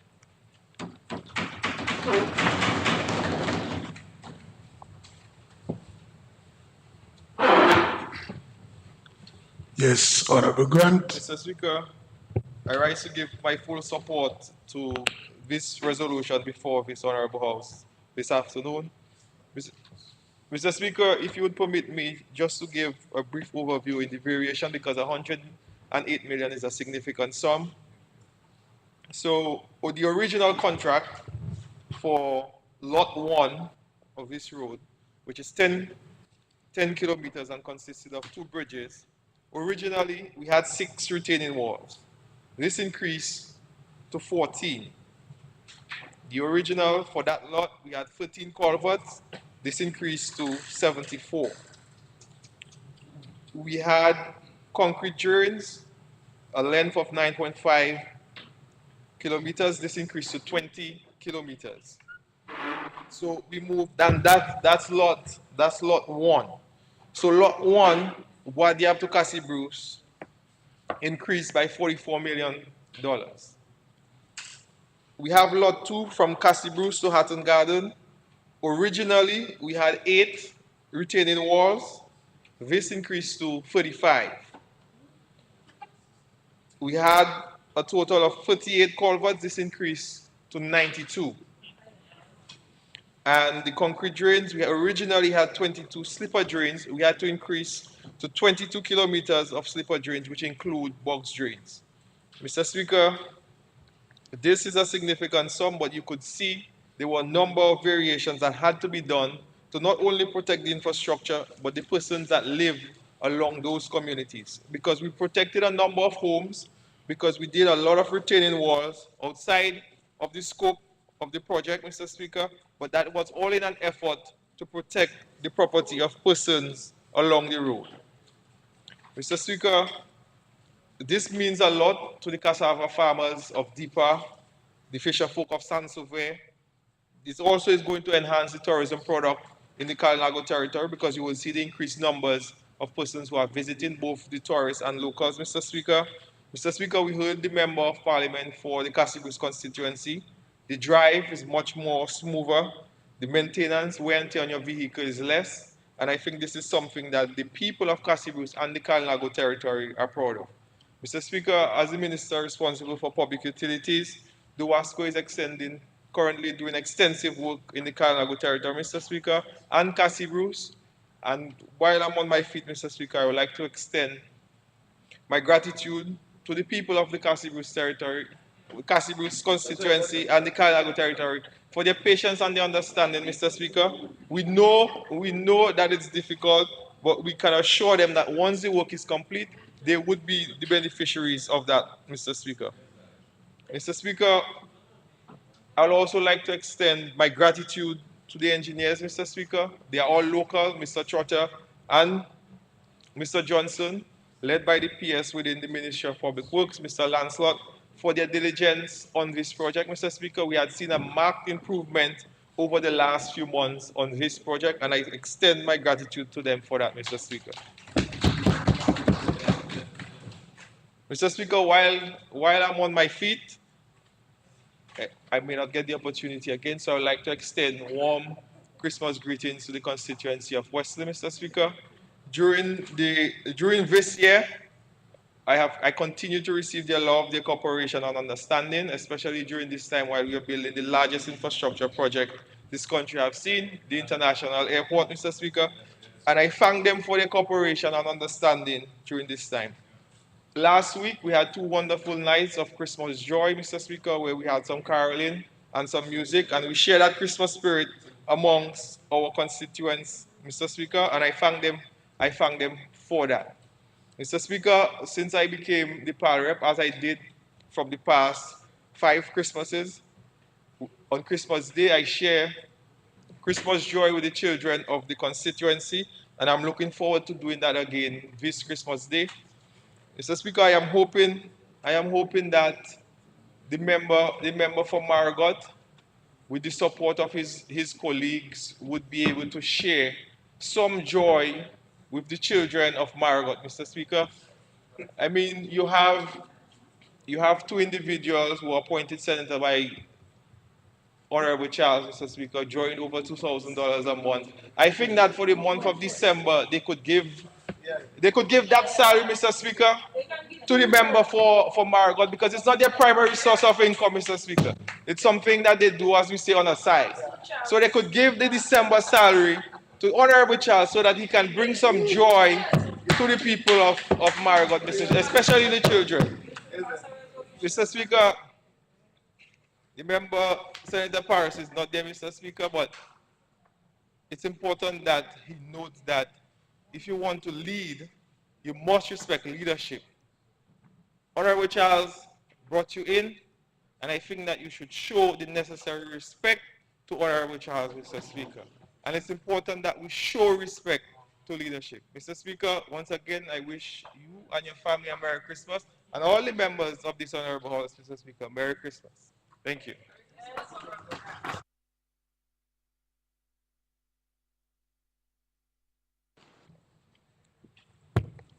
Yes, Honorable Laville, you may proceed.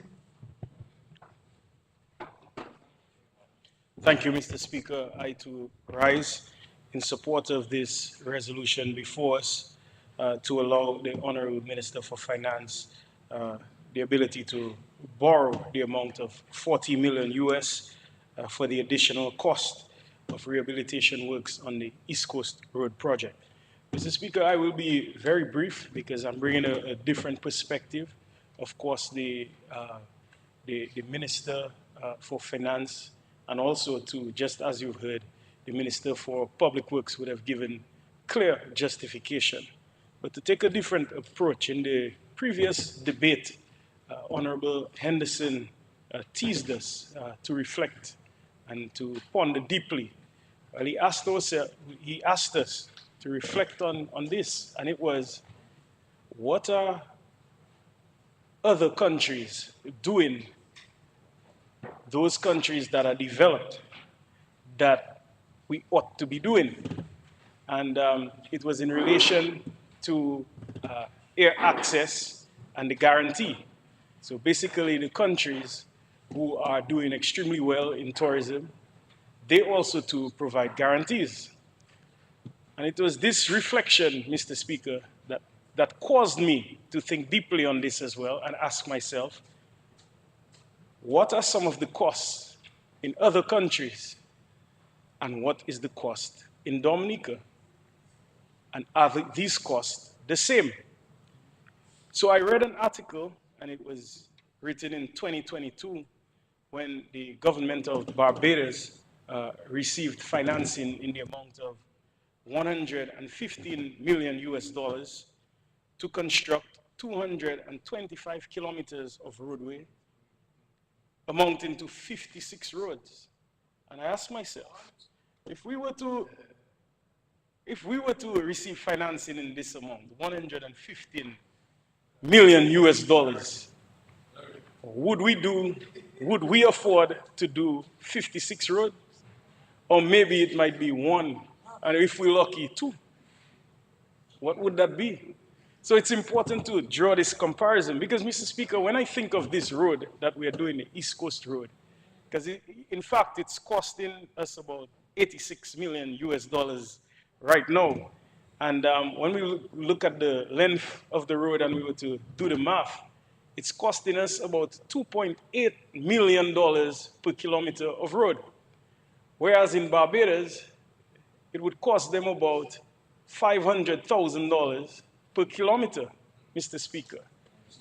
So hereby, if we were to juxtapose one against the other, it suggests, therefore, that the cost of road construction in Dominica is 5.6 times that of Barbados, Mr. Speaker. And I just wanted to bring this up to cause some deeper thinking, introspection, and reflection, because the cost of construction is high in Dominica. And when we were to consider our topography, um, the hydrology, the hydraulics, geomorphology in Dominica, our slopes, Mr. Speaker, we can well understand. And we must never forget the vulnerabilities that we face and the fact that we have promised our people that we would build in a manner that is more responsible and more resilient. And there's a cost to that. And that is why I was extremely pleased when I heard particularly the address by the parliamentary representative for Cassibrus, who told us during this rainy season, a time when she would have felt absolutely vulnerable, when she would have had the phone in her hand getting ready to call the Minister of Public Works to send heavy equipment. That did not quite happen this time around. This clearly shows the manifestation of that resilience that we have built in our infrastructure.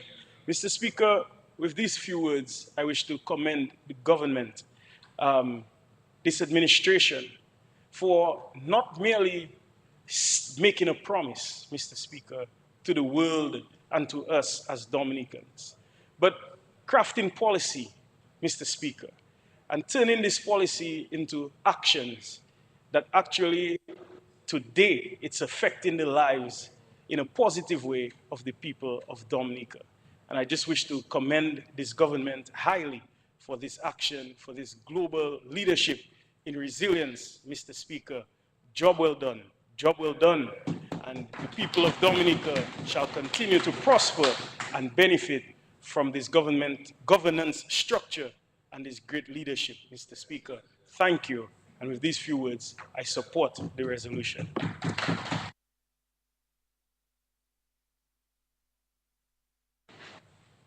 Mr. Speaker, I stand to wind up on the resolution for the $108 million from IDA to complete our DVRP program.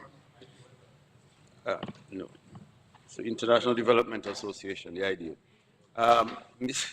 Mr. Speaker, this is money that is really necessary for us to continue our development program.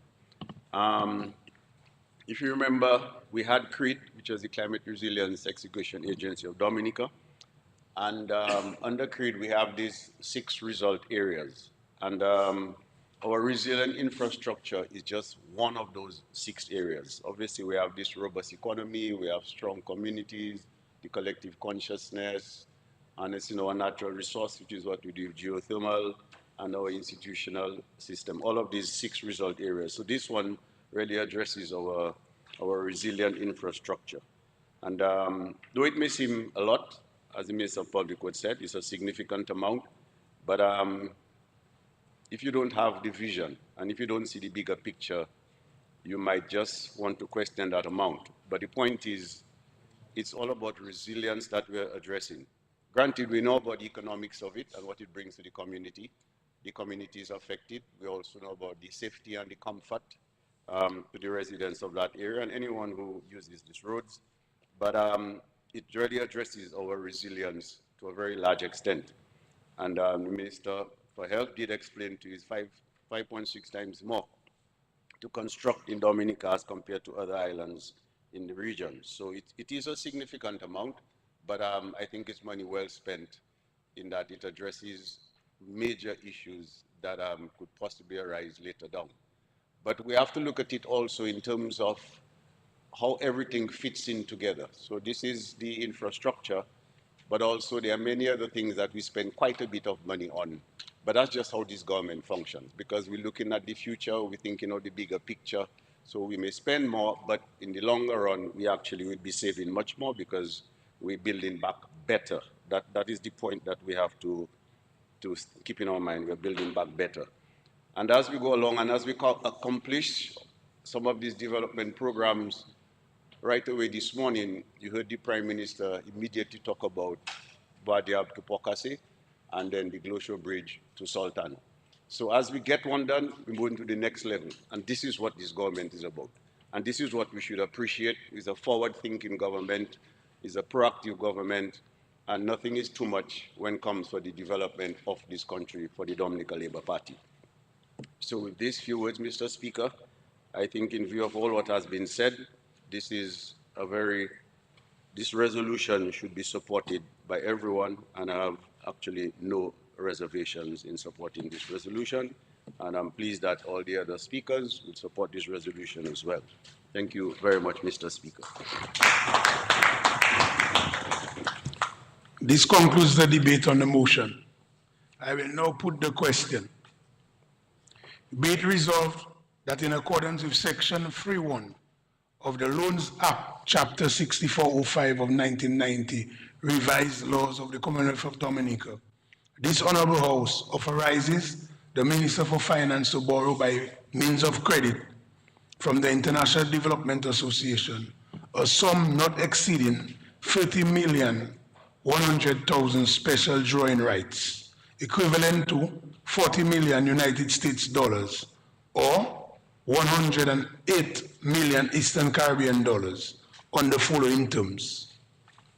Interest rate, 0.75% per annum. Commitment charge, 0.5% of 1% per annum. Repayment, 60 semi-annual installment commencing March 15, 2035, and grace period, 10 years. This amount is to be used for the rehabilitation of the road from Bradyab to Hatton Garden, via Cassibus, and the Kalinago territory. Those in favor? Aye. Those against? The ayes have it. The motion has been approved.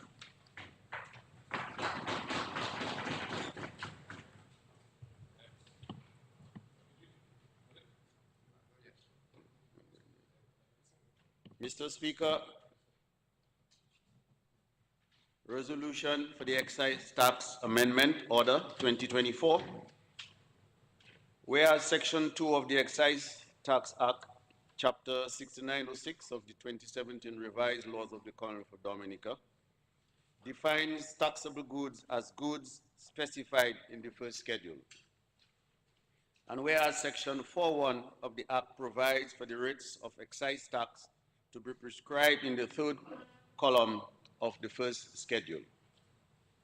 And whereas Section 11 of the Act provides that the goods specified in the second schedule to the Act are exempt from excise tax. And whereas Section 4.5 of the Act authorizes the Minister to amend the first and second schedules of the Act by order published in the Gazette. And whereas Section 4.6 of the Act provides that an order made under subsection 5 shall be subject to affirmative resolution of Parliament. And whereas on the 6th day of December 2024, the Minister made the Excise Tax Amendment Order 2024. And whereas it is desirable that the Excise Tax Amendment Order 2024 be affirmed, be it therefore resolved as follows. This order may be cited as the Excise Tax Amendment Order 2024, the Excise Tax Amendment Order 2024, which was laid on the table on the House on the 16th of December 2024, is affirmed.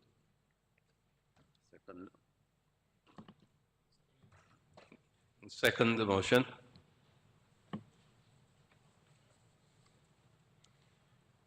Mr. Speaker, the excise tax order for which I'm seeking affirmation proposes the following amendments of the schedules of the excise tax. Chapter 6906 of the 2017 Revised Laws of the Commonwealth of Dominica. Firstly, in the 2024-2025 budget address, which was delivered on July 26, 2024, I mentioned the high incidence of non-communicable diseases and the social and economic and financial burden that these NCDs have been placing on our society. In particular, the negative impact on family life and also the strain on the healthcare system, and how these diseases are negatively affecting the overall development of our country. It was during the same address that I mentioned that with effect from September 1, 2024, government would increase the excise tax on sugary drinks by $1 per liter and alcohol and tobacco by 75 cents per liter and 75 cents per liter and per kilogram respectively, with the hope that this increase would help to reduce our consumption of those products and overall encourage the population towards more healthy eating and lifestyles. As regards for the Excise Tax Act, these rates are now included in the Excise Tax Amendment Order 2024 before Parliament for affirmation. In addition, Mr. Speaker, the order includes a change in the rate of excise tax on diesel classified under Customs Tariff Heading 2710.19.49 from $2.38 per gallon to $3 per gallon. This will bring the tax on diesel in line with that on gasoline. The tax on gasoline has been higher than the tax on diesel since the introduction of the excise tax. This was done at the time of introduction, considering that Domlec used diesel generators to power the grid. Subsequently, government further lowered the excise tax rate on diesel purchased by Domlec in order to reduce the cost of electricity, but the rate of diesel to other customers was not adjusted. This is the adjustment which is being proposed in the order so that consumers of diesel will now pay the same tax per gallon as consumers of gasoline. Mr. Speaker, please permit me to stress here that this increase will not apply to diesel for generation of electricity by a person with output in excess of 15 million kilowatt hours per calendar year, meaning there will be no increase in excise tax on the diesel purchased by Domlec for the generation of electricity. The proposed rate change is to take effect from February 1, 2025. Lastly, Mr. Speaker, government proposes a temporary increase in the age of motor vehicles imported by taxi drivers from 5 years to 6 years during the period July 1, 2024 to September 30, 2024 to facilitate delays in the arrival of some vehicles which were ordered during the exemption period but delayed as a result of unforeseen events. This amendment pertains to taxi drivers who are currently eligible for excise tax exemption on vehicles less than 5 years. The order is now commended to the House for consideration. I thank you, Mr. Speaker. The motion is before the House for debate.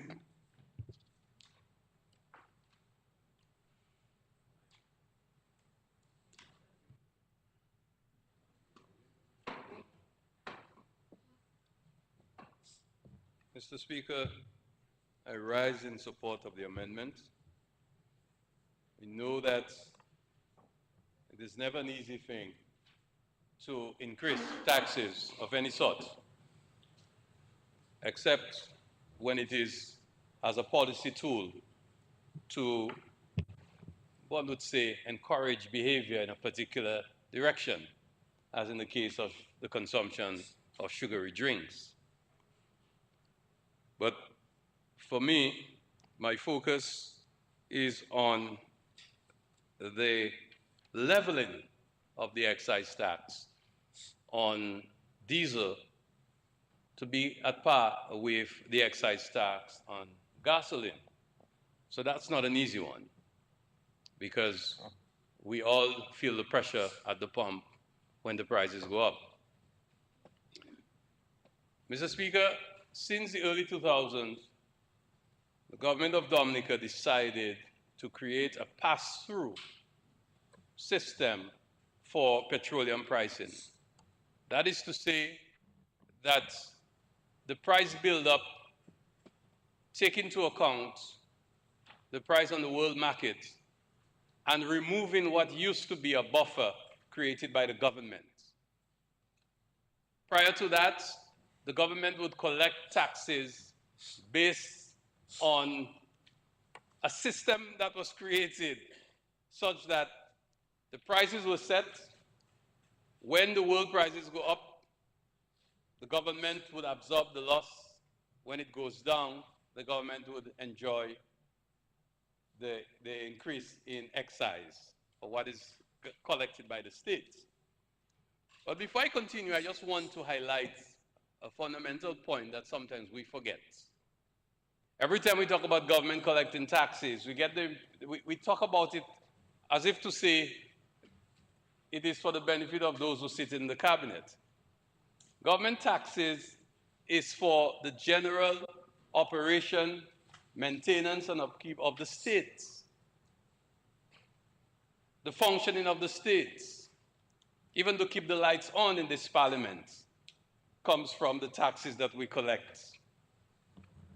Just to keep the engine spinning, as it were, is financed by the state, and that has to come from somewhere.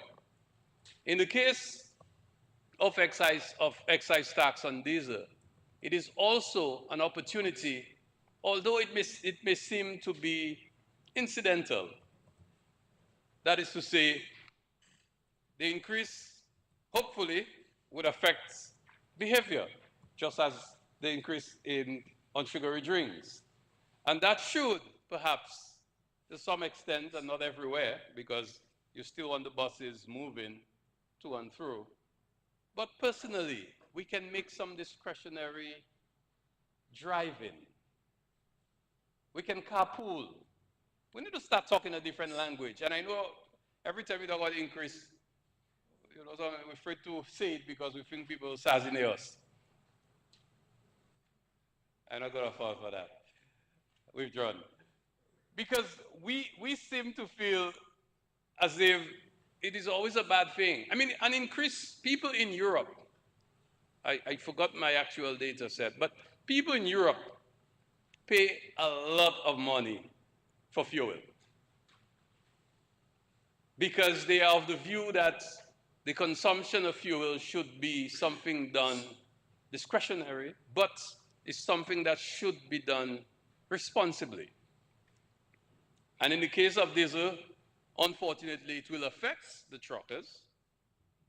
The majority of their trucks are diesel operated. In the construction industry, heavy equipment, diesel operated.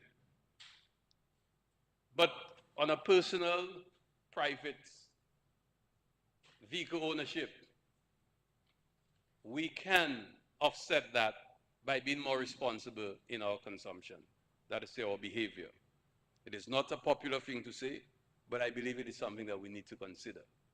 So, Mr. Speaker, it gives me no joy in supporting this item of the amendment of the excise tax. But I think it is something that is also necessary for the state to more seamlessly collect excise, collect revenue on the purchase of fuel, gasoline, and diesel. And as was said, it is not going to affect DOMLEC because it's a different regime. The price build-up and the way we set it up from the Ministry of Trade is different for DOMLEC as for the rest of us. So it still protects the consumers, of course, to a certain extent, to a great extent of electricity, to a great extent.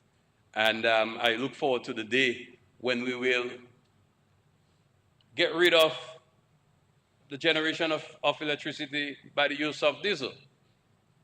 When we transform and move into geothermal generated power. It is also my wish that sometime in the not too distant future, we will not even be concerned about diesel or gasoline operated vehicles as we move to more electric vehicles.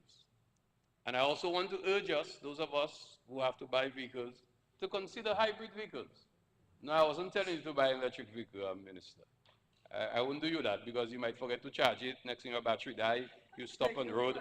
Somebody can run a cable and give you a charge. So I wouldn't suggest that for you. But a hybrid might be the solution. And seriously, the government is now considering a proposal on the duties. I know finance will not be too excited, but the duties on hybrid vehicles. A hybrid vehicle could give you an extended mileage on your gasoline or your diesel. And that is where we need to be heading. I think we need to start looking forward and less in the rearview mirror, but more in the windshield. Because it is a forward moving system. We have to start thinking about this thing, and this could be perhaps an incentive for us to do the switch to hybrid. And I know that when you go online and buy your vehicles in Japan, there is also a hybrid option. It's a little more, but it gives you, for the operation of that vehicle, much more benefit, so you will enjoy the savings that you can realize, especially if it's a plug-in hybrid that can give you an amazing mileage, about 100 kilometers on one gallon. So that is something that we're hoping we can encourage, and this would be an incentive. This would be an incentive for us to move towards encouraging that. Finally, Mr. Speaker, this is coming at a fortuitous time because we've seen within the global petroleum business that prices have been pretty stable over the last several months. And now we are entered into the winter months. We are expecting the prices to remain stable, and that will again make it easier for us to absorb that increase. Now, I know it won't affect most of us around the table because most of you drive in your gasoline vehicle, except for where some people have new diesel, vehicles. So they will. I know they're not happy with me, but but seriously, I think it is an opportunity for us to start thinking of the future and how this can be done. But like I said, we're fortunate because this was a decision I was taken months ago. We decided to stay it because we felt that we should allow the summer months to pass when we normally see the peak in the price of petroleum products globally. And this is now a time to help us to adjust, as we will not feel the impact as we would have if it was at a different time of the year. So, Mr. Speaker, I support the resolution. Thank you.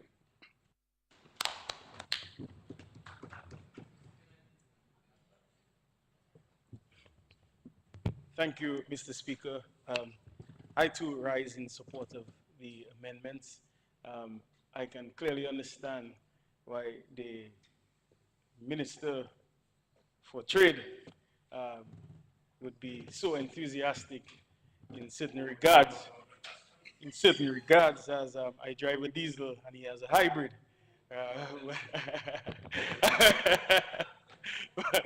But I would imagine this is in line with his pursuits towards renewable energy for all of us here in Dominica. So I commend him for that push. But Mr. Speaker, I rise particularly to speak of the health components with these amendments, Mr. Speaker. And there are many determinants of healthcare. There are some that we can change, and there are some that we can't. So in terms of the aspects related to your genes, nature, Mr. Speaker, your physical attributes, there are many things that you can't change. However, there are many social determinants of health, Mr. Speaker, that we must pay attention to. And that is how we grow, how we live, where we work, what we do, how we behave, the choices that we make, Mr. Speaker. Many of those are related to these social determinants of health. And of course, it affects our healthcare outcomes. So, Mr. Speaker, today, what we have putting forward here, Mr. Speaker, is an increase in the excise taxes as it relates to sugary drinks, tobacco, and alcohol. And I just wish to, through you, Mr. Speaker, tell the nation that these amendments are certainly not unusual. This is done throughout the world. For example, This has been adopted successfully in Mexico, where we are seeing the changes in the behavioral patterns of consumers. We are also seeing it in the United States, in Berkeley, California, where it is proven that the decision to increase taxes affects the behavior of consumers. And that is what we hope to achieve here in terms of making healthier choices for people. And we can well understand, Mr. Speaker, when we consider healthcare equity, we would imagine there's certain elements of our population who would be affected disproportionately, Mr. Speaker. And that would be affected based or influenced based on the level of education, your socioeconomic standing, and so on, as to what choices that you make. And we have a responsibility as a government to implement policy and to enact law that protects everyone, especially the most vulnerable in our population, to ensure that they themselves are positioned or encouraged to make the best choices possible. So this is what this move is about. What we intend to do, Mr. Speaker, going forward, is to use within our ministry the different components. For example, health promotion, to go out there and give people alternatives during the new year. So if they were to move away, in this case, from sugary beverages, what should that be replaced with? How do you go about making the juice? What's the right proportions of sugar that should be added to your drinks, your juice, your homemade juice, Mr. Speaker? So that is what we expect to do. We have right now 3 nutritionists within our health system. One, in fact, is a PhD, just renewed the contract for this individual. And we're expecting a lot from our nutritionists throughout this upcoming year to educate our people and ensure that they make the best choices possible so they can live long and we could rid our nation from these chronic non-communicable diseases that we're plagued with, killing about 3/4 of our people, Mr. Speaker. So I'm in support of these amendments wholeheartedly, but we have to do our part. We stand ready at the Ministry of Health, Wellness and Social Services to do our part, and we just encourage the entire population that this is not punitive in any way, Mr. Speaker. It's not to make our lives harder in any regard, but really, in fact, to ensure that we live longer and we have a better quality of life while we're blessed to be on this earth. Thank you, Mr. Speaker.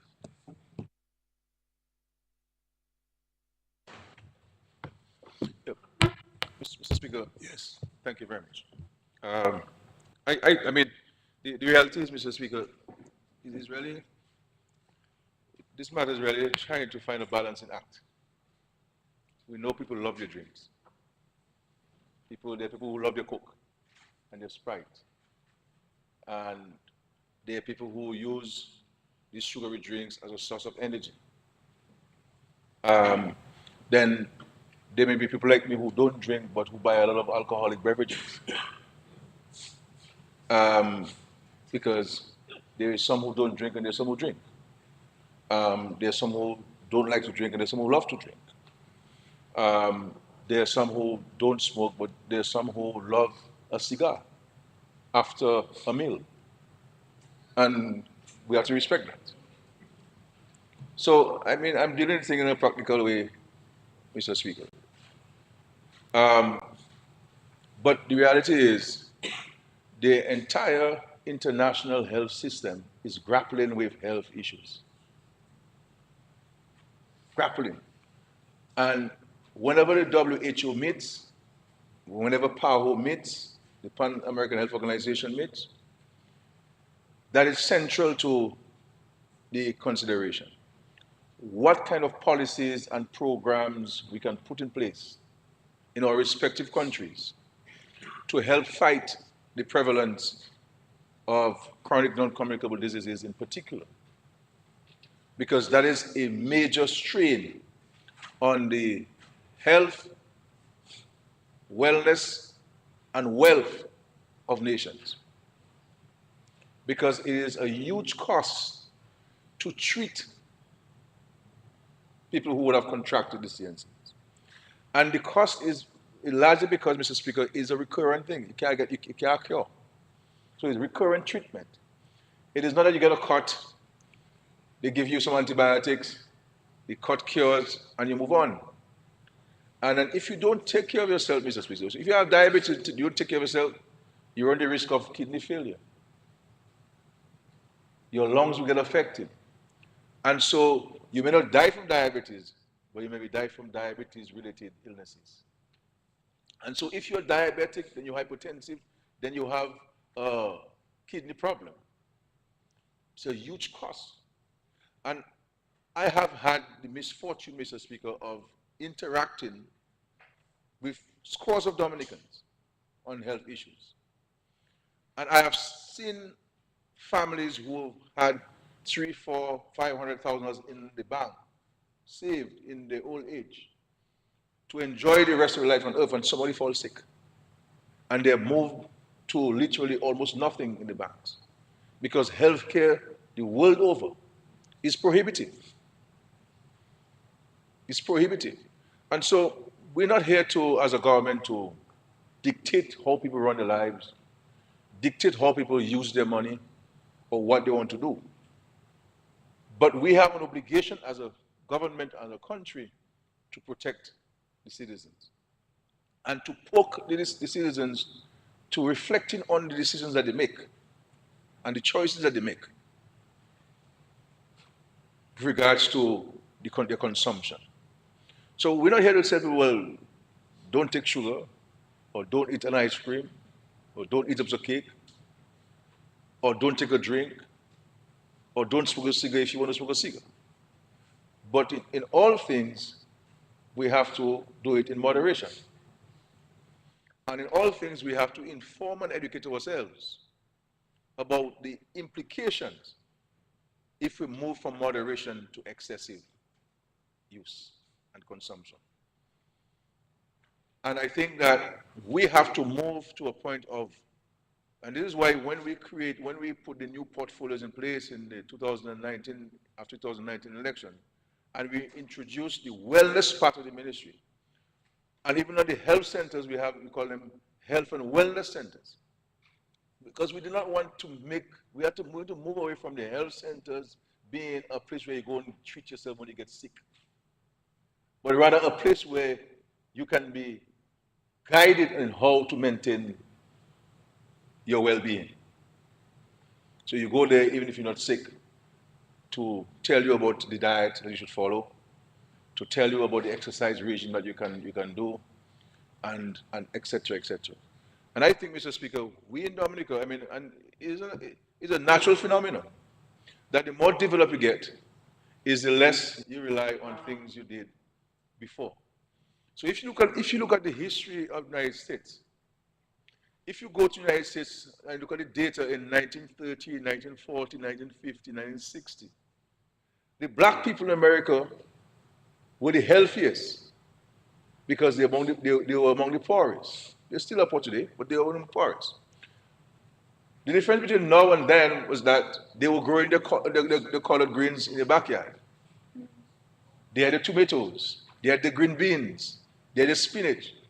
So while they would have loved their fried chicken, but that would have been tempered by their sweet potatoes from the backyard and from the yams and from the greens and so on. So they had a high consumption of vegetables. But the moment they start getting jobs and moving on the social ladder, and they also drive a Cadillac and then they drive through. KFC drive through. And man on a big, long Cadillac and he put the seat back and he stop in the drive-through. It's a bucket of chicken he wants. And in this bucket of chicken, there's no vegetables. You understand what I'm saying? And so this is what happened here in Dominica. That we would have had a few fowls running in the yard and they would lay in the grass for us and we go pick up the eggs. We had spinach and we take the seeds and we spread and we keep having spinach all through the time. And we'll go cucumber in backyard and so forth. You don't see those things anymore. And it's not a criticism of anybody. It is just that we have moved on. We have supermarkets and mini-marts in the villages. and we easy access to these things, and when we go and we take it. And it's a challenge, and how do we know? Because when you look at the Ministry of Health, the costs are run in the hospital and the health system. About 60 to 70% of the pharmaceuticals we purchase is to treat CNCDs. And the unfortunate thing is that when these medications are prescribed, the majority of us don't take it. So most families in Dominica, they have their own little pharmacy at the home, amount of medication they have that they have not used and so forth. And it's a cost. I mean, we all have a little thing or a little sink there, or the way all the medication is and so on. What do you call them again? A cabinet, a little cabinet. And all the medication in there. And all we see is little plastic containers. A little yellow one, an orange one, and a white cover. Many of those things. And granny and grandpa put in a plastic, a number of drugs in plastic. So when you see a granny take out a bag for you, I mean, multiple medication there from different packages. You understand what I'm saying? And so we have to ramp up on the education, on the public education, because it is a frightening situation when a 38-year-old has an acute case of diabetes and then also hypertensive. And that person gets a stroke. And that person has 3 children home, single mother. And the person is paralyzed, half of the body, cannot work. It doesn't have to take anybody with common sense to understand the implication for that family.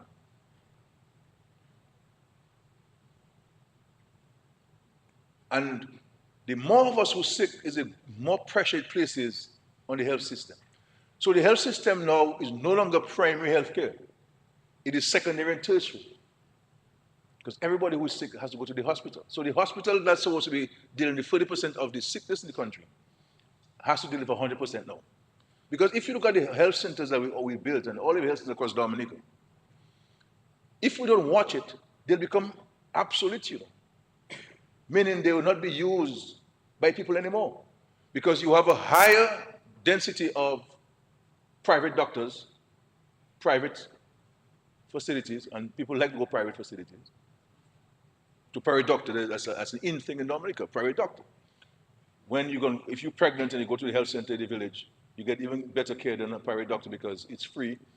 The nurse is always available. Some of the doctors are not available, and you skip a session, and that's a critical session you skip. And that's where you get complications when you go and have the baby. I mean, Mr. Speaker, I'm not looking at things I Google, I'm talking about things I interact with on a daily basis, Mr. Speaker. You understand? And so I like to have those conversations in the country. Not to lecture anybody, because that's not what I want to do. But it is something that preoccupies my mind on a regular basis. And it is affecting productivity, because one of the things that we have not done,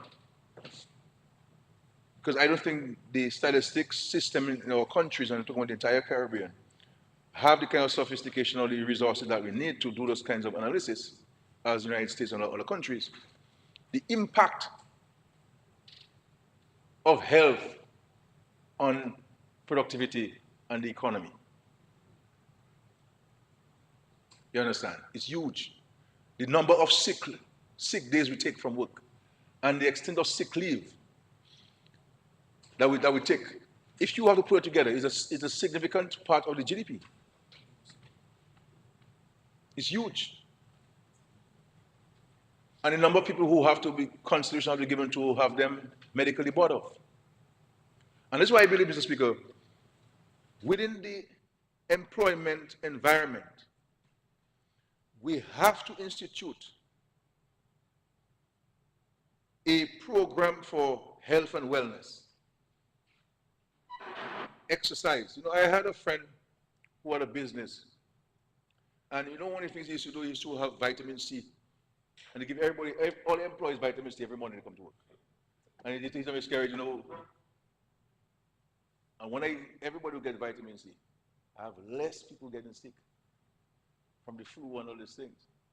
So every day you come in, people will take in the vitamin C from the employer. But I think we have to institute, and I think these things help to poke people's consciousness. The exercise program, and we've tried it in public service where we tell public officers once a week you leave work early and you go and exercise. Not because we believe that once a week is enough, but we're hoping that that could serve as a catalyst for us to want to do it. And so we have to jump off the vehicle a little bit more and walk a little bit more for us to get this balance in. And I understand we're busy and so forth, but it is an emergency. It is a global emergency, a regional emergency, and a national emergency. And I recall in 2010, thereabout, when we had this symposium in Trinidad, the focus of that symposium at the time was on CNCDs. And I also tell people, if we believe COVID was impactful from a health standpoint, I don't think we have taken time to appreciate the impact of CNCDs from a health standpoint. It's huge, it is frightening. In my view, it parallels the impact of climate change on the society.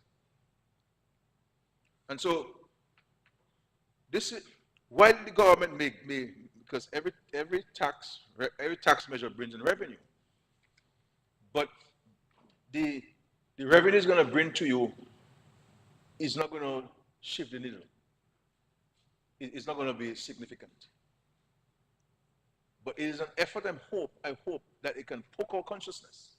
And I understand that there are some private enterprise who import these beverages who have a concern. We have met with them, and we are still prepared to continue considering this as time goes by and so forth. And if there's a need for us to review the mechanism, we are prepared to do so. But I believe that the prevalence of CNCs require a national effort. I would like to see the priests and the pastors preach about this in church. I would like to see the schools have that as a center of their extracurricular and even mainstream activity, and that that the public literature pervades the society. So everywhere we turn, we see the issue of CNCDs and health and wellness and exercise and so forth. And so, Mr. Speaker, we really want to bring that consciousness apart. So we understand that we're not here to tell people don't take these things. I don't take, as I said to the public, I don't take anything that has added sugar on it. I would hope that others do the same, but it's not for me to determine for people. We all have to make individual choices. But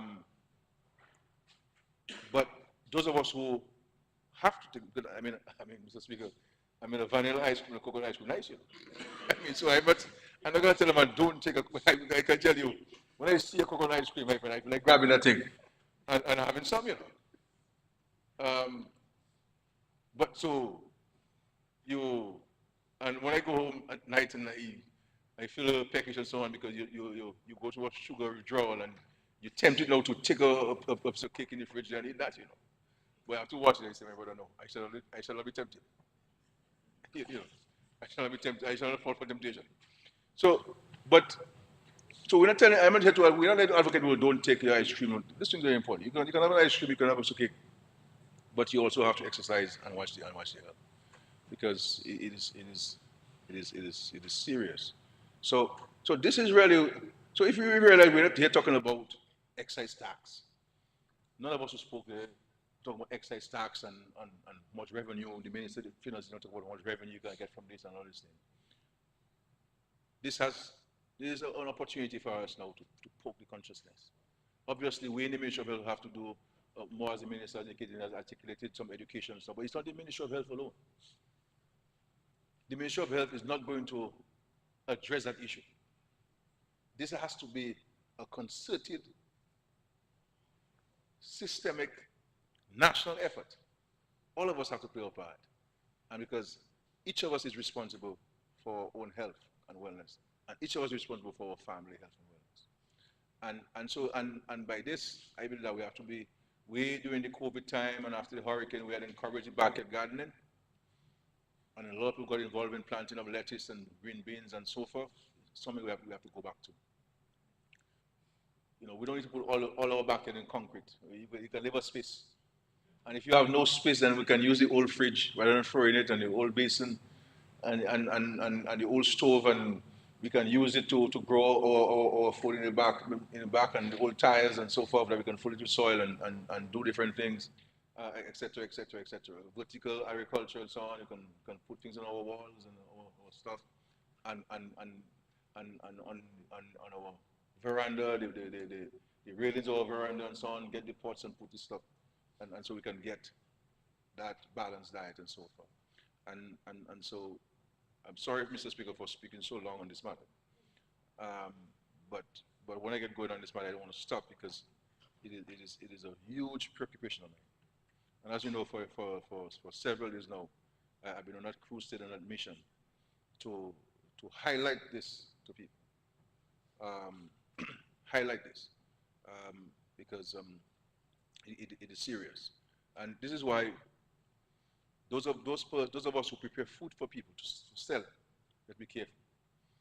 The coconut water is good for people. It's refreshing. As a matter of fact, back in the days, Mr. Speaker, they use it as IV, you know, as drips, as we call it. So it has some properties. The young coconuts, the sailors used it. You guys don't read any history, man. What? You guys have read your history, man. Yeah, you used to use it as stuff. But what is happening now in the Caribbean, Dominica included? They're adding sugar to this stuff. They're adding sugar to coconut water. And so somebody now who has diabetes, believe me, they walk in town, they want to drink a little coconut water to refresh themselves, and then your sugar spikes. Your sugar spikes. So I'm saying, let us not get into this practice. Let us desist from this practice, because we're placing people unsuspectingly in a very dangerous and compromising situation. And so we need to be mindful of that. And the other issue on the tourism, we had taken a decision here some years ago to encourage newer buses, bigger buses. And Mr. Speaker, when I see these guys driving these buses, some millionaire guys, we have Jenna Geese, we have Renault Alcindor from Grand Bay, we have Ghost, Kelly the Ghost, we have Saxon Laurent. I mean, these guys are international. When these guys driving the buses, I had to call Renault the other day, tell him, my brother, you have to look like you have to take me to work every day, because that bus, they're looking nice. You know, and so all an effort towards enhancing the fleet of buses so that we can give our visitors a better experience when they come to Dominica, more comfortable situation. So there was an issue there, and we tried to facilitate one or two of the applicants. And so this guy is lucky for us to come to Parliament to pass a law to facilitate him. In other countries, they'll name the law after him. You know. But we're very happy to see the quality of the buses improving, and we urge others to do likewise, so that we can get into the high-end buses, and so that because we have more and more discerning visitors coming in, more and more high-end tourists coming with high spending power, and they want the same luxury that they have in their countries. They want the same luxury that they want luxury that their money can buy and to pay for, and we have to be in a position to offer them that kind of service, that kind of comfort when they come to Dominica, and so we're looking forward to that. And then you have the issue of the excess tax on the diesel. Now, for years, we had the excise tax on gasoline at $3, and diesel at $2.38, and we felt that it's important for us to level the playing field, and so that there's parity and there's equity in it, And of course, obviously, the government will get some revenue from this, so we can better maintain the roads and provide goods and services for the country. So we believe that this will certainly bring the playing field to a level area. This will come into effect on the 1st of February, so it gives us some time to do a transition. But the reality is, Mr. Speaker, and of course, this will not be impact electricity rates, because DOMLEC will be exempt, and any other entity that's involved in manufacturing that is producing that extent of energy for manufacturing, based on what the law says, you could also be potentially be exempt if you get to that level of production of kilowatts hours for your business place. And so there will not be any major dislocation, any major impact on the consumers. It's a matter of leveling the playing field. But the reality is, from a fiscal standpoint, I believe that the government has to start reviewing its fiscal policies and sources of revenue, because in the next few years or so, you're going to have to use less diesel imported into the country. And something that you have to start looking at, we have to start looking at, and to increase our tax administration, the efficiency of tax collection, so that we don't have to bring in any new taxes. But if we capitalize on the existing ones and improve on the management, use technology to manage the tax system better rather than the people we're still heavily depending on, I believe that we can address those challenges, Mr. Speaker, and so on. So, all in all, I support the measures there. I think they're necessary at this time, and we look forward to them having a positive impact on the society. Thank you, Mr. Speaker.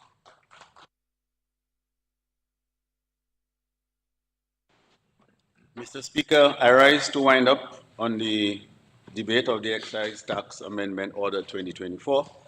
I think all the salient points have been mentioned before by the former speakers, which is that it won't affect the diesel, the excise tax on diesel for production of, for DOMLEC, besides leveling the playing field for both gas vehicles and for diesel vehicles from $2.38 to $3. Apart from that, in terms of the age of the vehicles, from 5 years to 6 years, we should also address developing and improving our tourism product in terms of the buses being used. And for the sugary drinks, the main issue was really to send a message to the public. And this is a government that leads from the front. This is why we've taken this initiative, so that the public can join us in this fight against the chronic non-communicable diseases. The different implications from a social aspect and the loss of productivity as well has been highlighted in the former speakers. So, Mr. Speaker, I think all the points have been mentioned before, and it would seem wise for us to adopt this resolution. Thank you very much, Mr. Speaker. This concludes the debate on the motion. I will now put the question. Be it therefore resolved as follows. 1. This order may be cited at the Excise Tax Amendment Order 2024. 2. The Excise Tax Amendment Order 2024, which was laid on the table of the House on 16th day of December 2024, is affirmed. Those in favor? Those against? The ayes have it. The motion has been affirmed.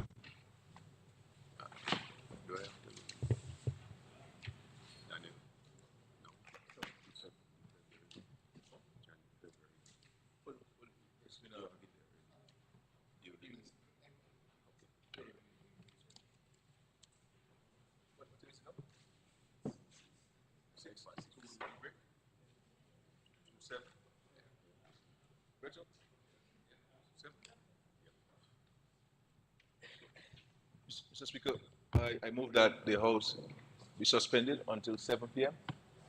7 p.m. tonight. 7 p.m. tonight. Second the motion, Mr. Speaker. It has been moved and seconded that the House be suspended until 7 p.m. tonight, this evening. Those in favor? Those against? The ayes have it. House stands suspended until 7 p.m. this evening.